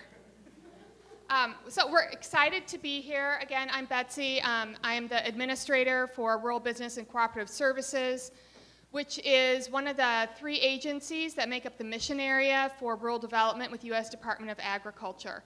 I am born and raised in Springfield, Illinois, and you know, for the work in the coal basin is personal to everybody in this room for different reasons. And for me, it's personal because I wouldn't be here, right? My story is very central Illinois. I wouldn't be here if it weren't for the coal mines. My Italian side all immigrated to central Illinois to work in the coal mines. My husband's Irish side all migrated or immigrated to central Illinois for the coal mines. And in fact, my husband's great-great-grandfather was a coal miner at Panther Creek Coal Mine in Springfield, Illinois. He was killed. He got into the mine. There was a mine explosion, and he did not. They took his very injured body from the coal mine to the hospital so that he would die in the hospital, not in the coal mine. And his son went on to be one of the founders of United Mine Workers because of that. And so this is, I'm really excited that Dave Hadley is here from United Mine Workers because they do such great work. So I'm going to go ahead and introduce everybody. I'm going to start with Allie Grady right here, who is a dear friend. Allie is the Deputy Director for the Office of Regional Economic Development with Department of Commerce and Economic Opportunity for Illinois. Allie works with local governments, community partners, businesses, and other entities to serve the needs and promote economic development across the state. She's been working in state government for over 20 years and brings her knowledge and experience into this role to further the mission of DCEO, to support and maintain a strong economic environment for those who served, including taxpayers, employers, workers, and communities. Allie is really a go-to for anything business-related in Illinois. And we have Judge Steve Henry, who is a judge and executive for Webster County, Kentucky. Judge Henry has served as judge executive of the Webster County, Kentucky area, just over the border from us here today in Evansville, since 2016. A lifelong resident of Webster County, he previously served the county as its first 911 coordinator while working for the fiscal court. He began working in the coal mining industry in 1994. And then we have Roger Reeves. Roger is the Vice President for Industrial Relations with Applied Research Institute. So the Applied Research Institute is a neutral third-party innovation ecosystem orchestrator. That is a very hefty title and descriptor there, Roger. Yeah, we try to dazzle people with I'll tell y'all a little bit more about what we do. Yeah, well, I'm dazzled so far. It's a big one. ARI collaborates with cross-sectional partners from state and federal government, industry, and academia across a wide spectrum of technology-focused areas. Nobody understood what that was, right? Nope, you can make it up. We're all going to be impressed. And we have Dave Hadley. Dave is the vice chair for the Indiana State Compact Council of the United Mine Workers of America. He previously served as an executive officer of AFL-CIO and is in business development with the Indiana Department of Workforce Development. David is also a retired coal miner and has decades of experience in economic revitalization efforts in the Hoosier State. So we are very excited to be here and have all of these subject matter experts right here with us. So I thought what we would do is go ahead and start with a question for Allie. So Allie, what sectors or industries are primed for economic growth and investment in Southern Illinois? Thanks, Betsy. And actually, it's very timely that you asked that question, as we have been working very diligently on our next 5-year economic development plan for the state of Illinois. So I've spent a lot of work over the last 6 months really trying to dive into where are the best places where each region of the state has the right to win on projects. That new plan will be coming out July 1st as we get there. But we're really looking at Southern Illinois as agribusiness being definitely part of it, advanced manufacturing, especially looking to the automotive sector as being able to, while may not be that tier 1, but looking at tier 2, tier 3 suppliers in that area. As well as putting in renewable energy and energy storage are ones that we definitely see coming out of the southern region. Well, that's exciting. It is. Love it. All right, and Judge Henry, the last mine in Webster County closed in 2019. How have the needs and priorities of the community evolved in response to changes in the coal industry? And how is the county addressing these shifting dynamics? Thank you, Betsy, and first of all, before I say that, I just want to say how proud I am to be up here with the heritage that you have with your family, as well as a former coal miner. So I definitely feel at home. I've always said that I'm a coal miner who now happens to be judge executive, so those coal roots will always run deep. But thank you for this opportunity. 2019 was a transition year, to say the least, for Webster County. We are a county, a small county, rural county, about an hour south of here. We had a lot of coal mining jobs, and all the things that go with that. And, you know, some of the times that we talk about coal mining in itself and those particular jobs, it's those spin-off jobs, those machine shops, those suppliers, all those others that go along with that, that when you lose that coal mines, you also lose a lot of those local businesses.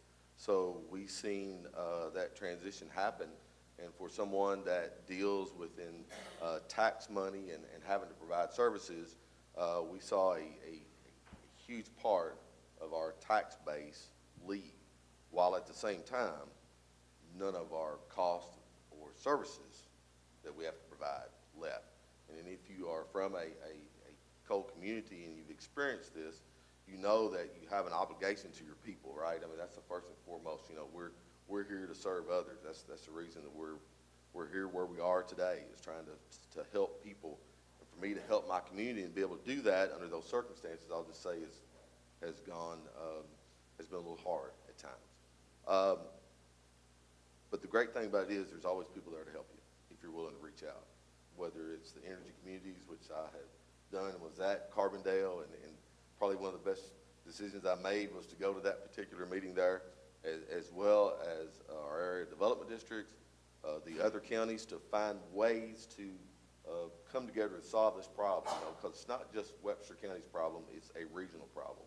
And so I think going toward a regional aspect of showing up, I think is probably what has helped us get to where we are without, basically somewhat dying on the vine. Thank you.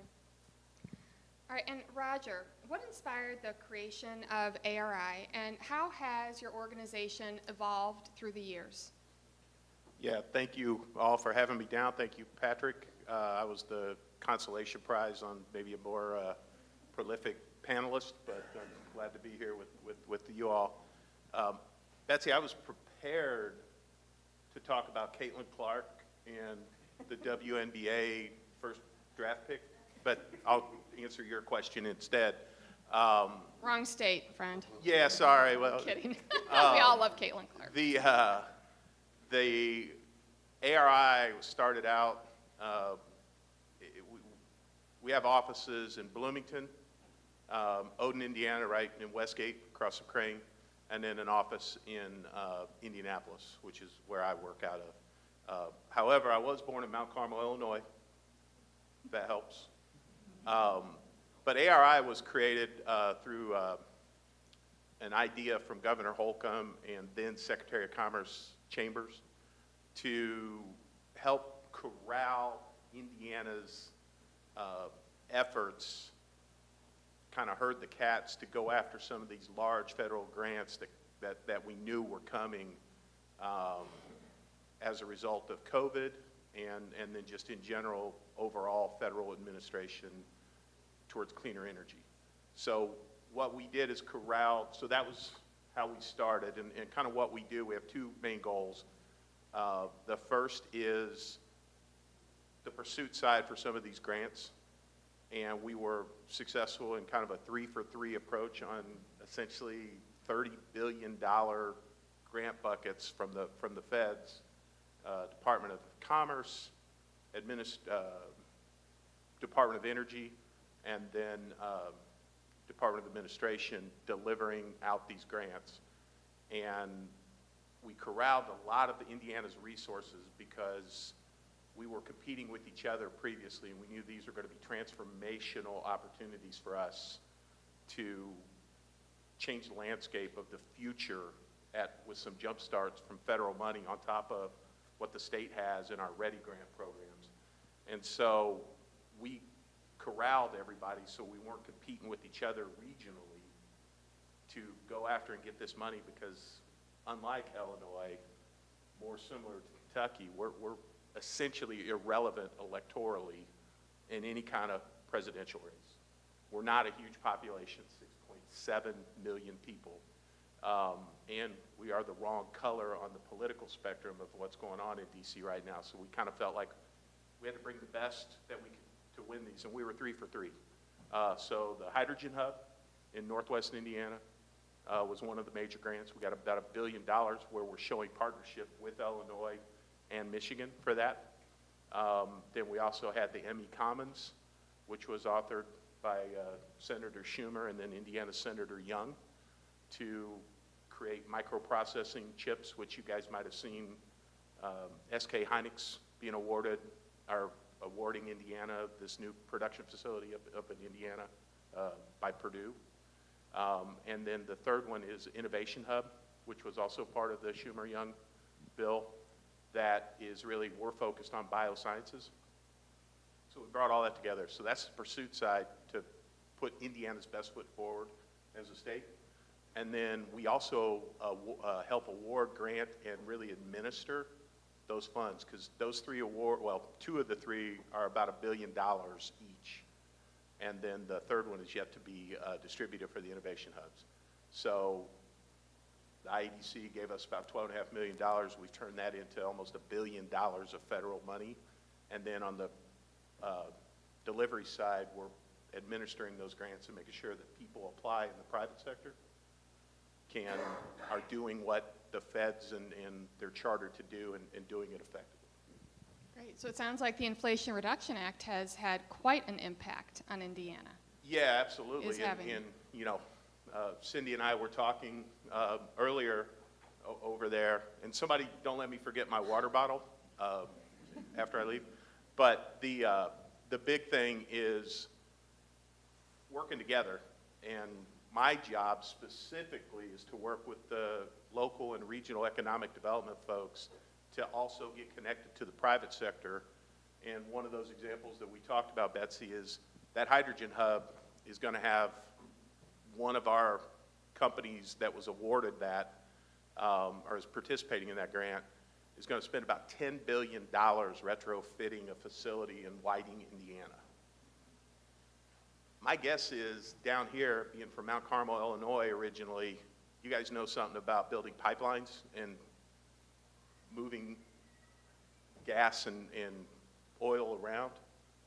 My job is to engage with the private sector to try to find Indiana companies willing to participate up there and try to take a Southwest Indiana company, introduce them kind of in a business development role to a Northwest Indiana project with a lot of funding, and maybe there's some contracts available.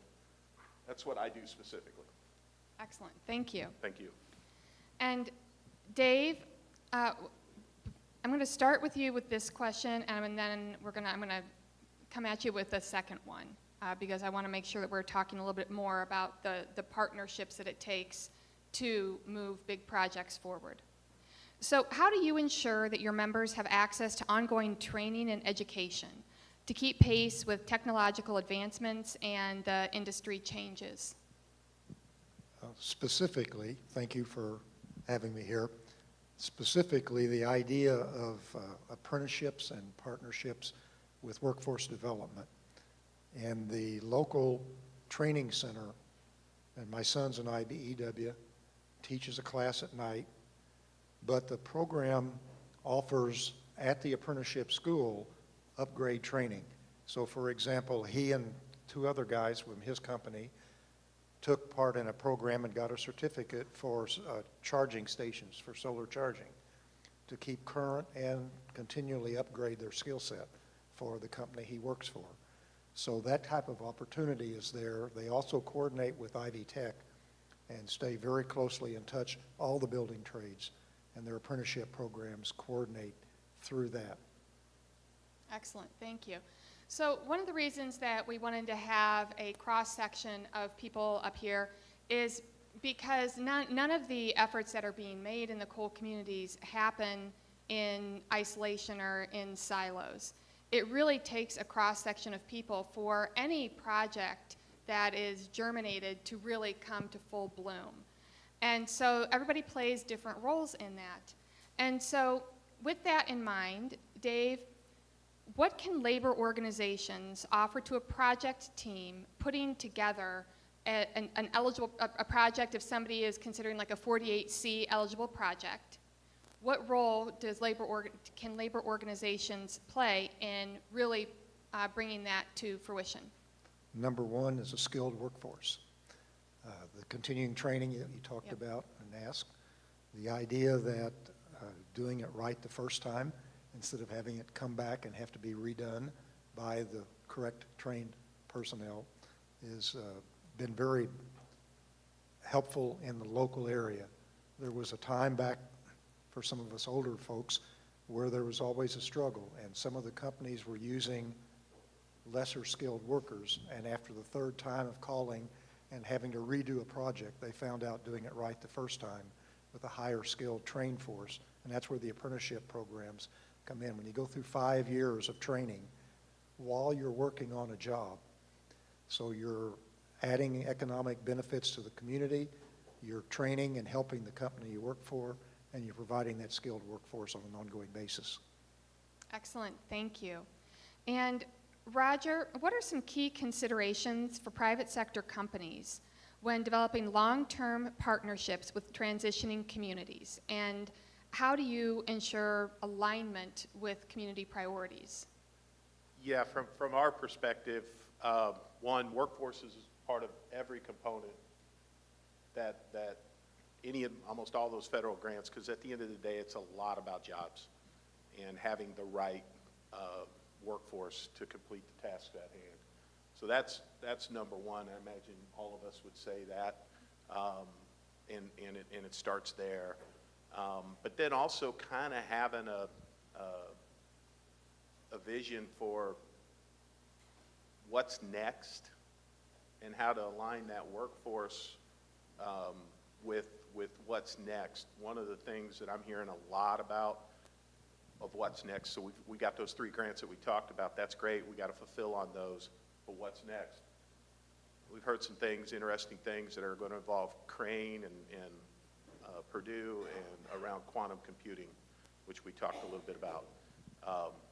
Don't ask me to explain it, but it's what's next when it comes to computer sciences. So having a vision for where you're going is a big deal, and then aligning all the resources. There's so many things available like 48C and other grants and programs that if you go out and search and try to find it, people are willing, whether it's workforce development and you know, it's almost kind of up to you to put the effort in. And ARI, we can help write grants, we can participate in that stuff. We have members from the private sector, but unlike a lot of entities like us, because we're a not-for-profit entity, we're not government, we don't charge for our membership, so we kind of make money on the grants themselves for the administration of them. And so we don't charge to be members. So find those institutions like us, either at a statewide level, regional level, or local level, to help you out from a private sector, because I hate saying this, there's almost no excuse, right? If you make an effort to go find it, the funding is there. You just got to go through the effort to do it and not not kind of think about what it used to be, like you guys, right? 2019 happened. Now what, right? Does that help? It does help, but I want to ask a follow-up question. So just to clarify, so ARI is a nonprofit. You operate only in Indiana, or you operate elsewhere? We operate in Indiana. Cindy and I were just talking from this model could work elsewhere. So we care a lot about the border states because we know they employ a lot of Hoosiers. And a lot of those Hoosiers work across the state boundaries. But we mostly focus on if you're headquartered in Indiana. It's not to say we wouldn't if there wasn't a benefit to Indiana. Okay, so if there's somebody in the room who is in a community in Indiana hearing about this for the first time, but they know that their community has a project or a business that needs a little, whether it needs a jump start or it needs, some more information, they can just call you, Roger, and say, I heard you at the 48C event. We've got this, this community need. We don't know how to write for this DOT grant. Yeah, Is that how it works? Our website is theari.us, THEARI-US, and you can get a lot of information there. There's about 36 people, probably close to 40 if you count some of the contractors we work with that are, affiliated with things like BioCrossroads or Agronovus here in Indiana. But we have resources to help write grants, or kind of what my job is evaluate what you're looking at, and kind of in that example between Southwest and Northwest Indiana, maybe a venture contract, right? Like introduce a smaller company to a larger company that needs your services, right? And so we help coach and consult on some of that as well. And again, from a private sector perspective, we don't charge for our memberships. If we get really successful, we might figure out how to monetize that. But right now, we're doing just fine as a not-for-profit to continue that mission. Excellent, thank you. And I know Kentucky has Grant Ready Kentucky, and then everybody in the room. Does Illinois? Do we have like a dedicated nonprofit in Illinois? Illinois has developed the Innovate Illinois network. It is a P3 entity that has helped Illinois also be very successful in going after a lot of the federal funds that we're looking at. So it's a consortium that works that's under the direction of Governor Pritzker. Okay, so we have Innovate Illinois, we have Grant Ready Kentucky. Joanna, am I getting that name right? Yes. Okay, we have Grant Ready Kentucky for Kentucky, we have ARI in Indiana, and then there is a nonprofit called the Just Transition Fund, which is available to all of the coal communities, in addition to what you have that's individualized by state. The Just Transition Fund are great partners to the Interagency Working Group for Energy Communities. And it's a nonprofit that can also help with grant writing and grant navigation. And it's justtransitionfund.org. You can also talk to anybody in the IWG who can connect you directly to them should you need that assistance. So I'm hearing a lot of opportunity and support for grant writing. All right, so Judge Henry, what can regional and local economic development organizations offer to a project team that is putting together something, that's putting together a 48C project? Well, certainly the knowledge, right, that comes with that. In our particular instances, kind of flipping back for just a second to the grant language, our area development districts by far is our key go-to as far as local governments in our area.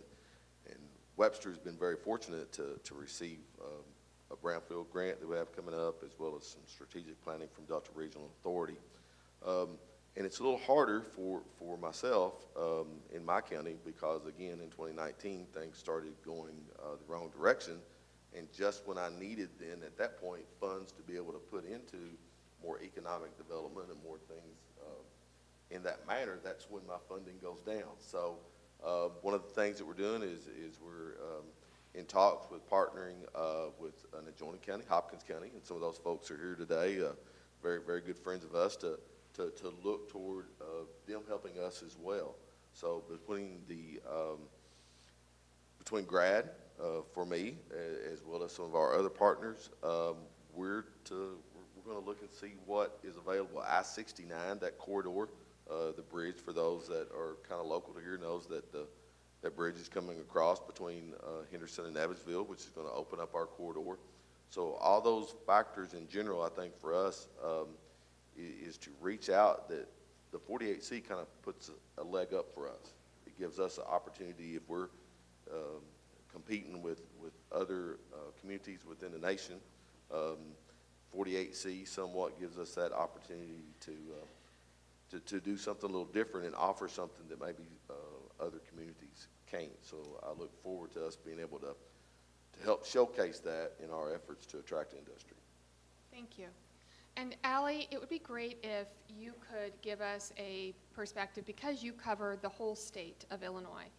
I would love for you to, kind of take what you've heard from organized labor, from the nonprofit, from local government, and then add in what is the state looking for in both in the projects and how the state is making decisions on supporting these projects and moving these communities forward.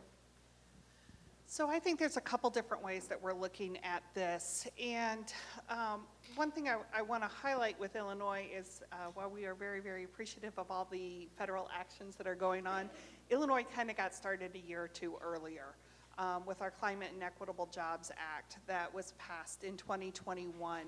And that lays out very specific climate goals for the state of Illinois and also puts monetary resources behind it, including $180 million annually in workforce development in the green economy coming through here. So I think we did all agree that workforce was and continues to be one of the biggest challenges, one of the biggest things we need to make sure we have a highly skilled workforce making the transition in these communities, and really we're poised and deploying those resources to bring the workforce in our communities up to where businesses need for this changing economy that we have down there within our coal communities in the transition. So that's a major investment that Illinois is making on top of this. And then we've layered other programs that are out there to support the communities through just making that transition, losing that funding base that you get when your coal power plant or your coal mine closes. You just lost a major tax rider that supports your community. Well, providing funding to go on top of this so we can help bridge this transition to bringing in new industry for your area. So we're really trying from the Illinois perspective to look at it holistically as we move everything into a newer green economy across there. So it's not only business attraction and bringing new projects in, it's supporting the infrastructure that's already there and continuing to train our world-class workforce. Excellent, thank you.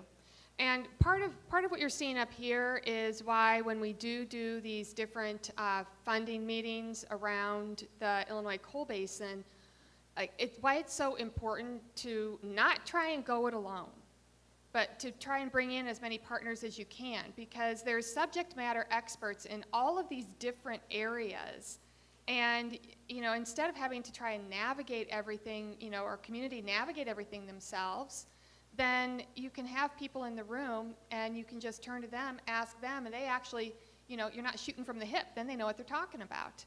I would love for us to just pause here for a moment to see if there are questions or thoughts from people in the audience so that we are responding to what's on your mind.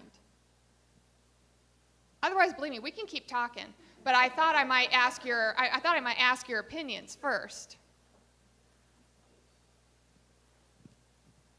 While they're forming their question, if I could, just from a resource standpoint, in the local area, the Southwestern Indiana Buildings Trade Council, Jack McNeely, coordinates a lot of the labor groups. An example would be a tri-pack agreement for solar farms, putting labor, electricians, and operators together so that resource is available for a developer who might step in and ask the questions that like you're asking.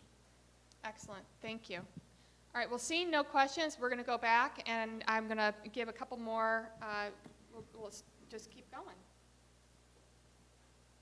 All right, so Allie, what metrics do you use to measure the success and impact of economic development programs?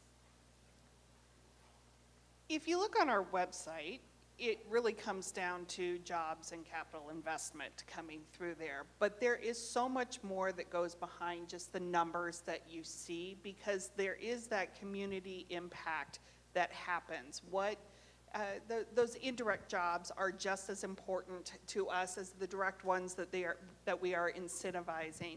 So as we look through the impact that a project can have, we really are trying to scope out what the entire community impact is going to be on a project. Again, a lot of it's translated as just that capital investment and job details, but I think that story becomes much broader when we look across the board. So we try to do a lot of our analysis when we're looking at that on a more broader scape. And that's a lot of what we're hoping to be able to put out as part of our 5-year plan this year, looking back on what we've done since 2019 when we issued the last one, and then breaking it down a little bit more by our regions. We divide Illinois up into 10 economic development regions, so a lot of the coal basin here is in our southern region there, but really see what some of those impacts have been across the entire region. So if there was a community that, again, a community has an idea, there's a project they think is great, and they, hear through the grapevine that there might be funding available through the state of Illinois. Now, I know Kim Watson is here, right? Who's your director in Southern Illinois. So they pick up the phone, they call Kim. How does that work, Allie? Absolutely. Kim's a great place to stop, or just not stop. Well, you can stop with her because that makes my life easy. Kim Watson, yeah. But no, Kim's a great place to start if you've got a project, and whether it's a business needing something or a community needing something. There are so many ways that we can connect the dots to make things happen. While it may not happen under DCEO's umbrella with it, we work in concert with a lot of our other sister agencies in what's out there. So Kim's a great place to start. You can always reach me in Springfield as well. We're always happy to help and have that first conversation and say, hey, let's go look down this way. Let's see where we can go together to get that answer. Excellent, thank you. All right, Judge Henry, what strategies or initiatives, I haven't asked this one yet of you, have I? Okay, just making sure. What strategies or initiatives has the county implemented to promote economic development and diversification in the wake of the coal closure? If you have answered, I'll give you a different answer. Okay. Pure politician right there. So we've done some things, tried to get going, and I don't want you all to think that we waited until 2019. We started to implement things when I came in 2016 to move forward. Unfortunately, 2019 showed up sooner than what we would have liked for it to. But again, going, for local communities, we've talked about grants and grants, and opportunities to figure out how to match those. So some of the things that we've done, we have a $500,000 brownfield grant that is going to help with some of our towns within our county to assess those areas to be able to put those, back to a usable source. Briggs mentioned our training center, which is one of the things that I'm very proud of, that we was able to work with Alliance Coal and buy that facility that closed down, and now it trains utility linemen. They have a 2-year wait program just to get into that program. Folks are lining up for some very great paying jobs within that. We also have our Department of Labor gave us a grant for diesel mechanics. At the same time, Delta Regional Authority, which is very important to some of us here for sure, they were able to help. We just announced $326,000 for our high school tech school to talk about training them. We talked about our workforce, not only our, that's one of the things, not only our workforce maybe that has lost jobs, but we also want to provide opportunities to not lose some of our best and brightest. And that's probably my biggest worry of anything, is that I have wonderful, smart, bright students that are graduating that are going off because we have not given them the opportunity to stay here. So, you know, it's a big task, but well worth it, because it just really saddens me, the fact that someone that may want to stay close to their family can't, just because, you know, everyone has their option to, but if you want to stay, you can't, because there's just not opportunities there for you. And so one of our initiatives has been is I go and talk to the senior class and some of those within high school, because, you know, we're building a county not for me. You know, there's that saying about planting the seeds of the shade trees you'll never sit under, and that's kind of our approach, is that not only are we trying to survive now, but we also want to have a community that that our seniors and our young people want to be a part of. So we're taking that from a full-fledged approach. Excellent. Betsy, can I add something to that? One of the things that Indiana is doing, if you heard Rachel talk about SDI Samsung with the battery plant up in Kokomo, British Petroleum is heavily involved in the hydrogen hub, and a Taiwanese company, SK Hynix, is a chip manufacturer. They've all making significant investments here. From a state perspective or region perspective, we could spend a lot of time trying to go grab John Deere from Illinois and bring him over to Indiana, or you know, you guys take Cummins. We're trying to look outside of our country's borders, and our economic development efforts from the IEDC and ARI supports that. Like we're funding a trip to Belgium for the IEDC and the Governor Holcomb to go talk about some initiatives. So to the point there of, you know, people want to stay home. Well, we need to think broader to bring those companies into your communities outside of our country's borders, so that we all grow our pie, instead of we're just taking the same jobs and moving them around within the U.S. borders. And that's been a strategy that's worked pretty well in Indiana so far, and I think, you know, we should all think in those terms too. So as a local, regional folks, all the states do those kind of efforts, some more than others, but if you can get involved in those kind of trips to get to the source of those jobs when they start putting their North American headquarters or manufacturing facilities in your county or state, that you know, getting there early makes a difference for sure. I've had a career in software sales and business development. Usually the first person there does a pretty good job of capturing the narrative and explaining the position, which then creates lots of jobs for us here in the U.S. and in our states. Yeah, thank you. And I want to, Judge Henry, I want to come back to you for a second, because you have the great fortune of having the 3 J's working in Western Kentucky, right? Joanna, Jeremy, and Jason, the Area Development District Directors, who are fantastic, each one of them. So how do you, can you just, you know, kind of explain how, as the county, as the judge and executive, how do you interact with your development district directors, and what is that relationship like, and what does it mean for growing a program like your lineman program? You'll have to cut me off here, right? Because I'll probably be All right, going too somebody long. start the timer. But, Joanna, yeah, start the timer on the because judge. It is something. Give him 2 minutes. Yeah. Oh. That's because he's talking nice about you. The three J's, right? They're just, you know, a few steps below Jesus, right? That's so right. It's all about the J's. They are absolutely my first call. Yeah. And I'm full transparency. I'm also the chairman of the board of directors, so I am a little partial.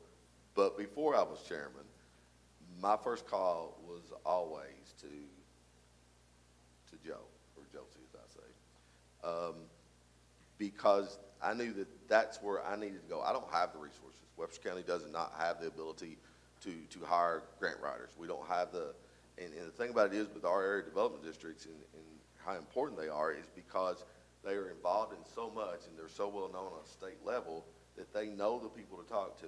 As we're walking in today, people are saying Joanna or Joe, because that network that her, as well as Jason and Jeremy all have created on a statewide level, but also that local level, they are absolutely our go-to for economic development, for workforce, even for social services, which even gets in a whole different realm of things that we're having to deal with because of loss of that revenue.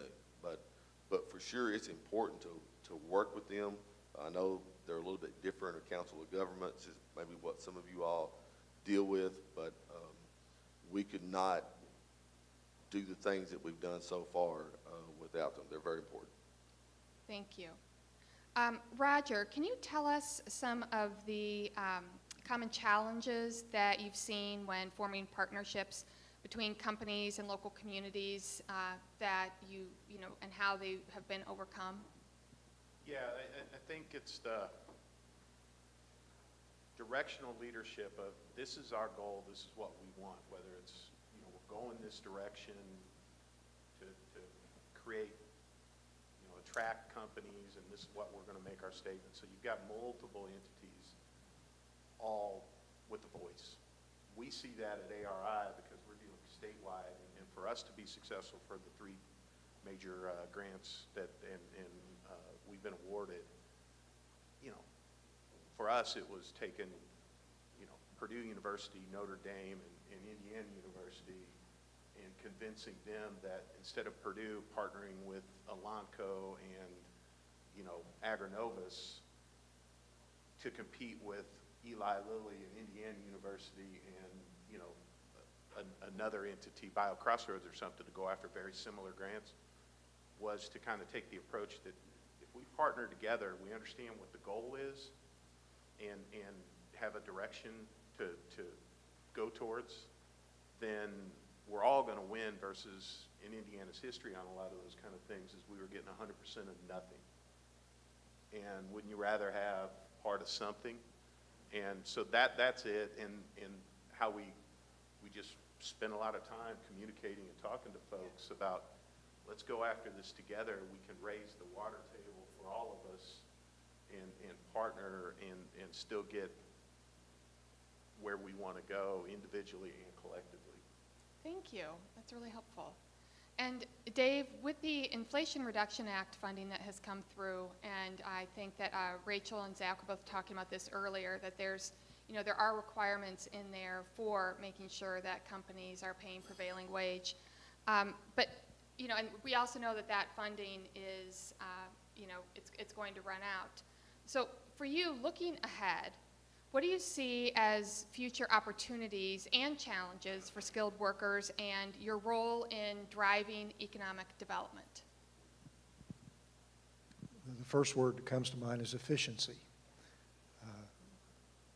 Creative companies utilize the resources they have. We've been discussing that on this panel and earlier today. In an earlier life after my coal mine closed, and I worked for the state with an economic grants for companies, that factories, facilities, to get grants to train their workforce, to elevate their skill level. And surprisingly to me, some of the responses I got, well, if I train my workers in the new skills, they're just going to leave and go somewhere else. Oh. And my response became, what if you don't train them and they stay? So creative companies will take advantage of what the future looks like that they see. They're on the cutting edge, and then translate that to work with these different agencies we've discussed. The local school systems are developing more and more. The tech centers, Warwick County's just opened a new one. Evansville has had one for several years that work with the apprenticeship program and actually move you a year ahead in that program by participating in it. A lot of that can come first from the company to make their needs identified, and planning the future, then all of this flows together in a coordinated effort. Efficiency. Excellent. I love that. Thanks, Dave. Katie, how are we doing on time? We got 10 minutes? Okay. So I'm going to ask the audience a question, and then I'm going to come back, and then we'll wrap up. So my question to the audience is this. One of the challenges that we have as, federal agencies, state agencies, that we are all really, we want to get the word out about all of these opportunities for funding that are available to coal communities. So here's my question to you, and I'd really love to hear what you have to say. How can we better communicate these opportunities to businesses and to local communities? I'm just asking for your opinion. There's no right answer. This is really about us trying to figure out what we can do better, and I've got y'all captured here in the room for a few minutes, and so I'd love to hear your thoughts. Yeah.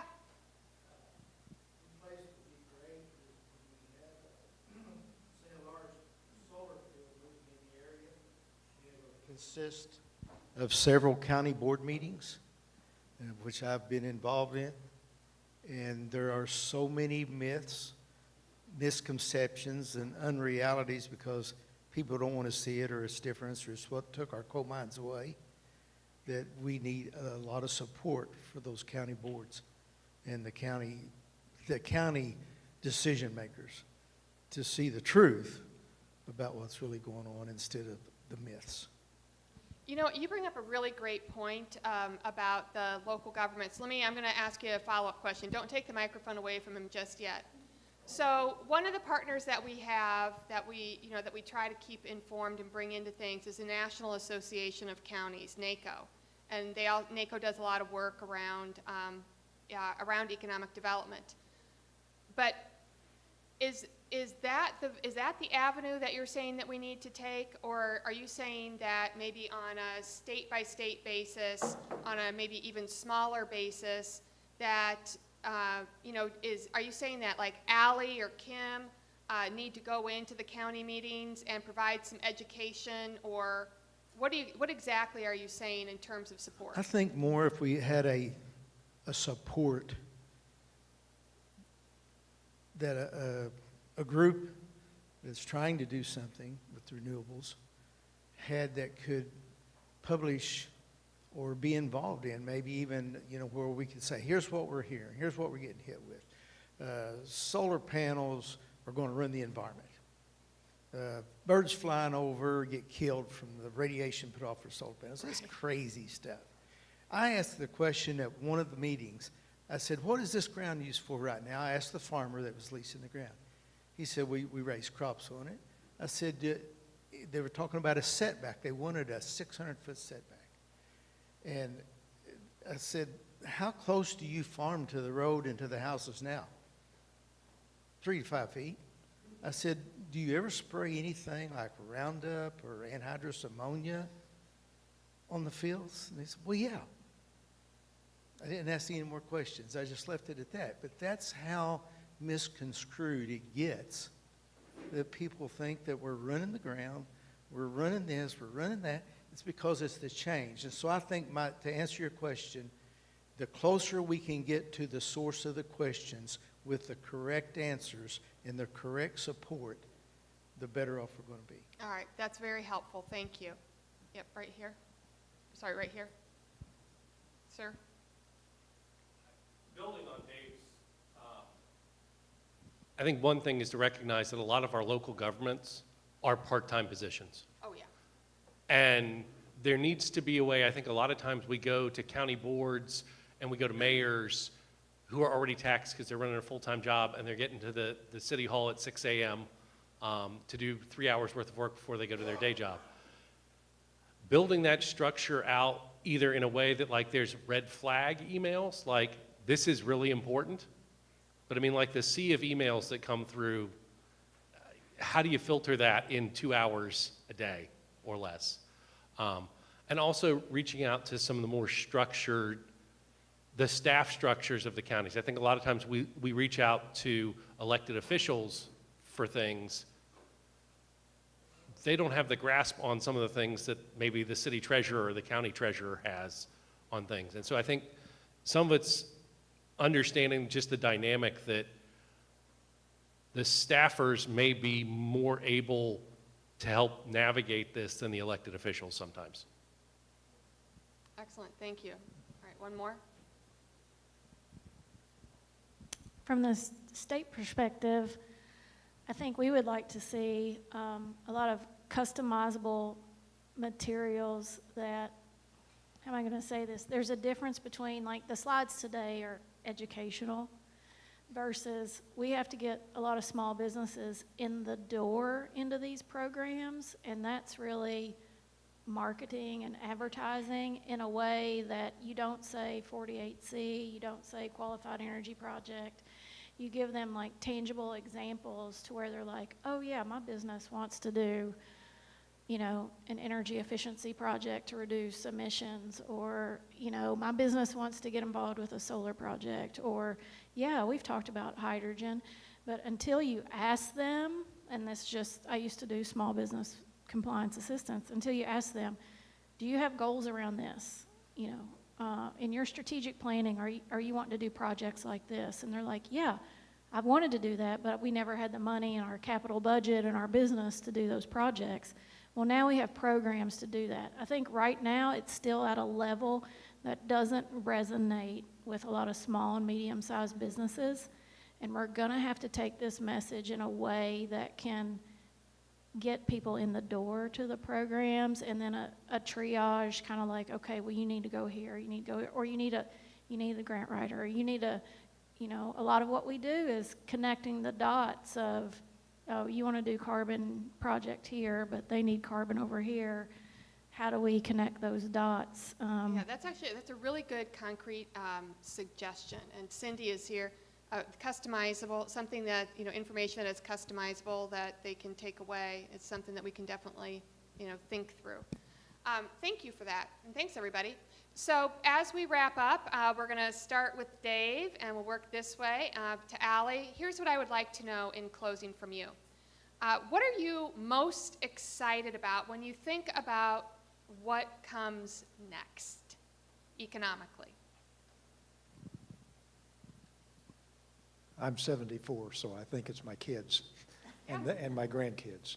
And preparing that workforce for the future, getting them grounded in new technology and the willingness to learn how to learn, teaching learning rather than rote memory type thing. And I think for all of the projects discussed, from how you apply for grants to how you have the workforce to do the work, to the development of the company that is going to build the products.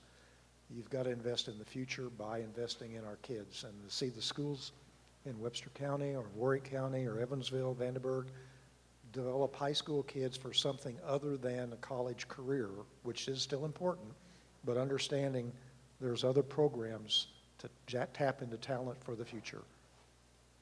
I love that. Thank you. Roger? Yeah, I'm excited about having a visibility, because one of the things that we have the luxury of with ARI and our working with the economic development entities is we see the pipeline of things coming down the road and how it applies to, you know, building infrastructure, so operators, pipe fitters, and all those kind of things, and then technology workers and manufacturing, advanced manufacturing workers and things like that. I'm excited with knowing what's going on, and I'm optimistic that some of the things, I came from the software world, so when I hear the word customizable, that's really hard to replicate. I would prefer to use configurable. That's a little easier to replicate instead of a whole bunch of one-off things. But this collaboration of people of different, you know, skill sets and what might seem like disparate objectives, but if we scratch a little deeper, we're all kind of swimming in the same direction. And for me, I've got 4 kids, same deal, right? Like, ultimately, I've got a little bit longer left to contribute to this, but I really want to make sure my children and grandchildren can grow up in the Midwest and Indiana and have the same opportunities as what you hear everybody talking about on the coasts. And I think, you know, creating something that we're just not flyover states anymore, right? Right. Thank you. Judge? I don't want to reiterate, you know, about that with our kids and our kids leaving. But for us, it's also about what we've come through is the morale of the community. You see closure, and one of the things that excites me is that we see a newness that is ahead of us, new opportunities, but also that we become more vibrant, and we change the direction we're going, which in the same time then, helps boost the morale of our citizens. And so I think the opportunity for us to do that, to know that our future is brighter and we're not, facing backwards and looking at what has happened to us, more from an approach of looking what's ahead of us. I love it. Thank you. And Allie. So Betsy, when you first asked that question, the first word that popped into my mind was opportunities.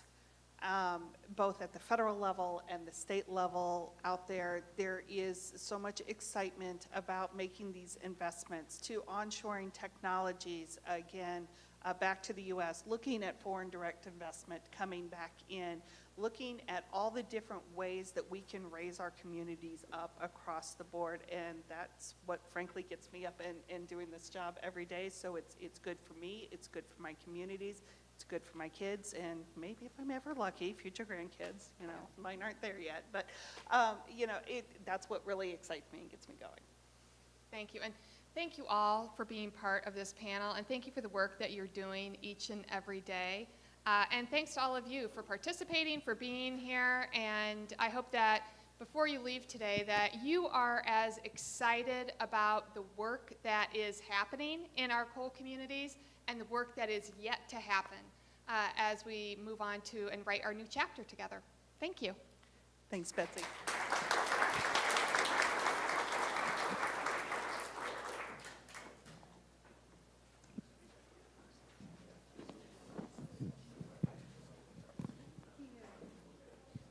It's always fun seeing you.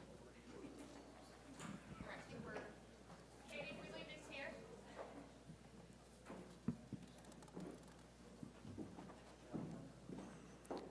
Wasn't that a good panel?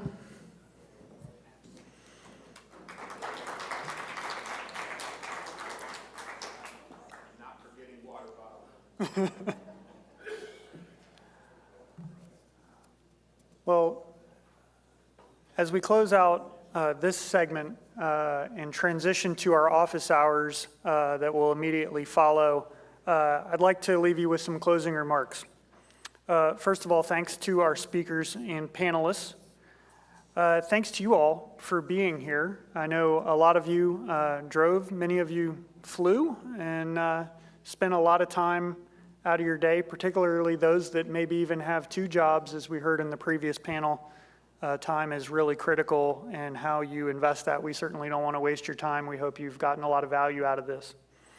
I want to thank our hosts here at the University of Southern Indiana, Evansville. They've just been great to work with, and this was a really wonderful event.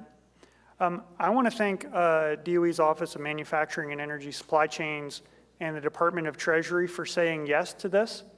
We actually proposed doing this work, and they had a choice and said yes to do events in the communities. We didn't just roll out guidance or just do a webinar, but we actually came here in person, and I just want to say, thank you for them and believing in us and believing that it would create value for you. So thanks for that.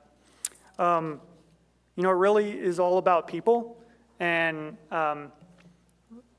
we've been doing this work for a few years, and everywhere I go, it's so wonderful to meet people, hear stories, hear what's not working, and maybe, how we can figure out how to take a next step together. We have federal partners that, they just really care about this work. I mean, you could see it when Betsy, and she leads her work here, but also, a lot of our partners, really believing in what we're doing. But then nonprofits, taking the time to raise awareness about funding opportunities or roll up their sleeves to help somebody fill out a grant application. It's really inspiring. I went to Carbondale, Illinois when we kicked off the rapid response team, and I think we had 200 people there. I mean, it was standing room only and a lot of excitement. And I'm so pleased that we didn't just do a big event and then leave and nothing ever happened, which unfortunately happens in those kind of things. But, you know, there has been a steady drumbeat of engagements. I know there was work in Indiana and Pike County and Petersburg. There was work in Western Kentucky. I mean, I don't know how many events you've done, Betsy, in Illinois, but there's been a lot of these project-focused events. And then now we're back here in Evansville and really touching a lot of different communities in this region. And we've done similar things in the Intermountain West and in Central Appalachia. And it's, I'm really glad that we're back here in person to do this. And, you know, we heard that in round one, there was $1.5 billion worth of tax allocations for the 48C. That's $1.5 billion worth of federal money, plus however much additional money that's go into projects that are going to create jobs and create tax revenue in coal communities. And so my call to action to you all is, you know, hopefully you've learned a little bit more about 48C, and we're going to see some really good applications come in for round two. We have a minimum, it can be more than this, but we have a minimum per Congress of putting $4 billion worth of tax allocations in this 48C program in coal communities, and I sure hope some land here in the Illinois coal basin. With that said, you know, we know that one meeting doesn't necessarily solve all the problems, and so let's stay in touch. If you haven't already, I would encourage you to sign up at energycommunities.gov to receive our newsletter. I've heard some good information about communication. Betsy, I was so pleased you asked that question. It's really important that we continually try to improve our communication and be responsive to the needs. So let's stay in touch. I would encourage you to go to the office hours after this is over. And with that, I want to thank you for being here with us today. But this isn't the end of our journey. We're going to continue trying to drive projects into energy communities, and thank you for your partnership.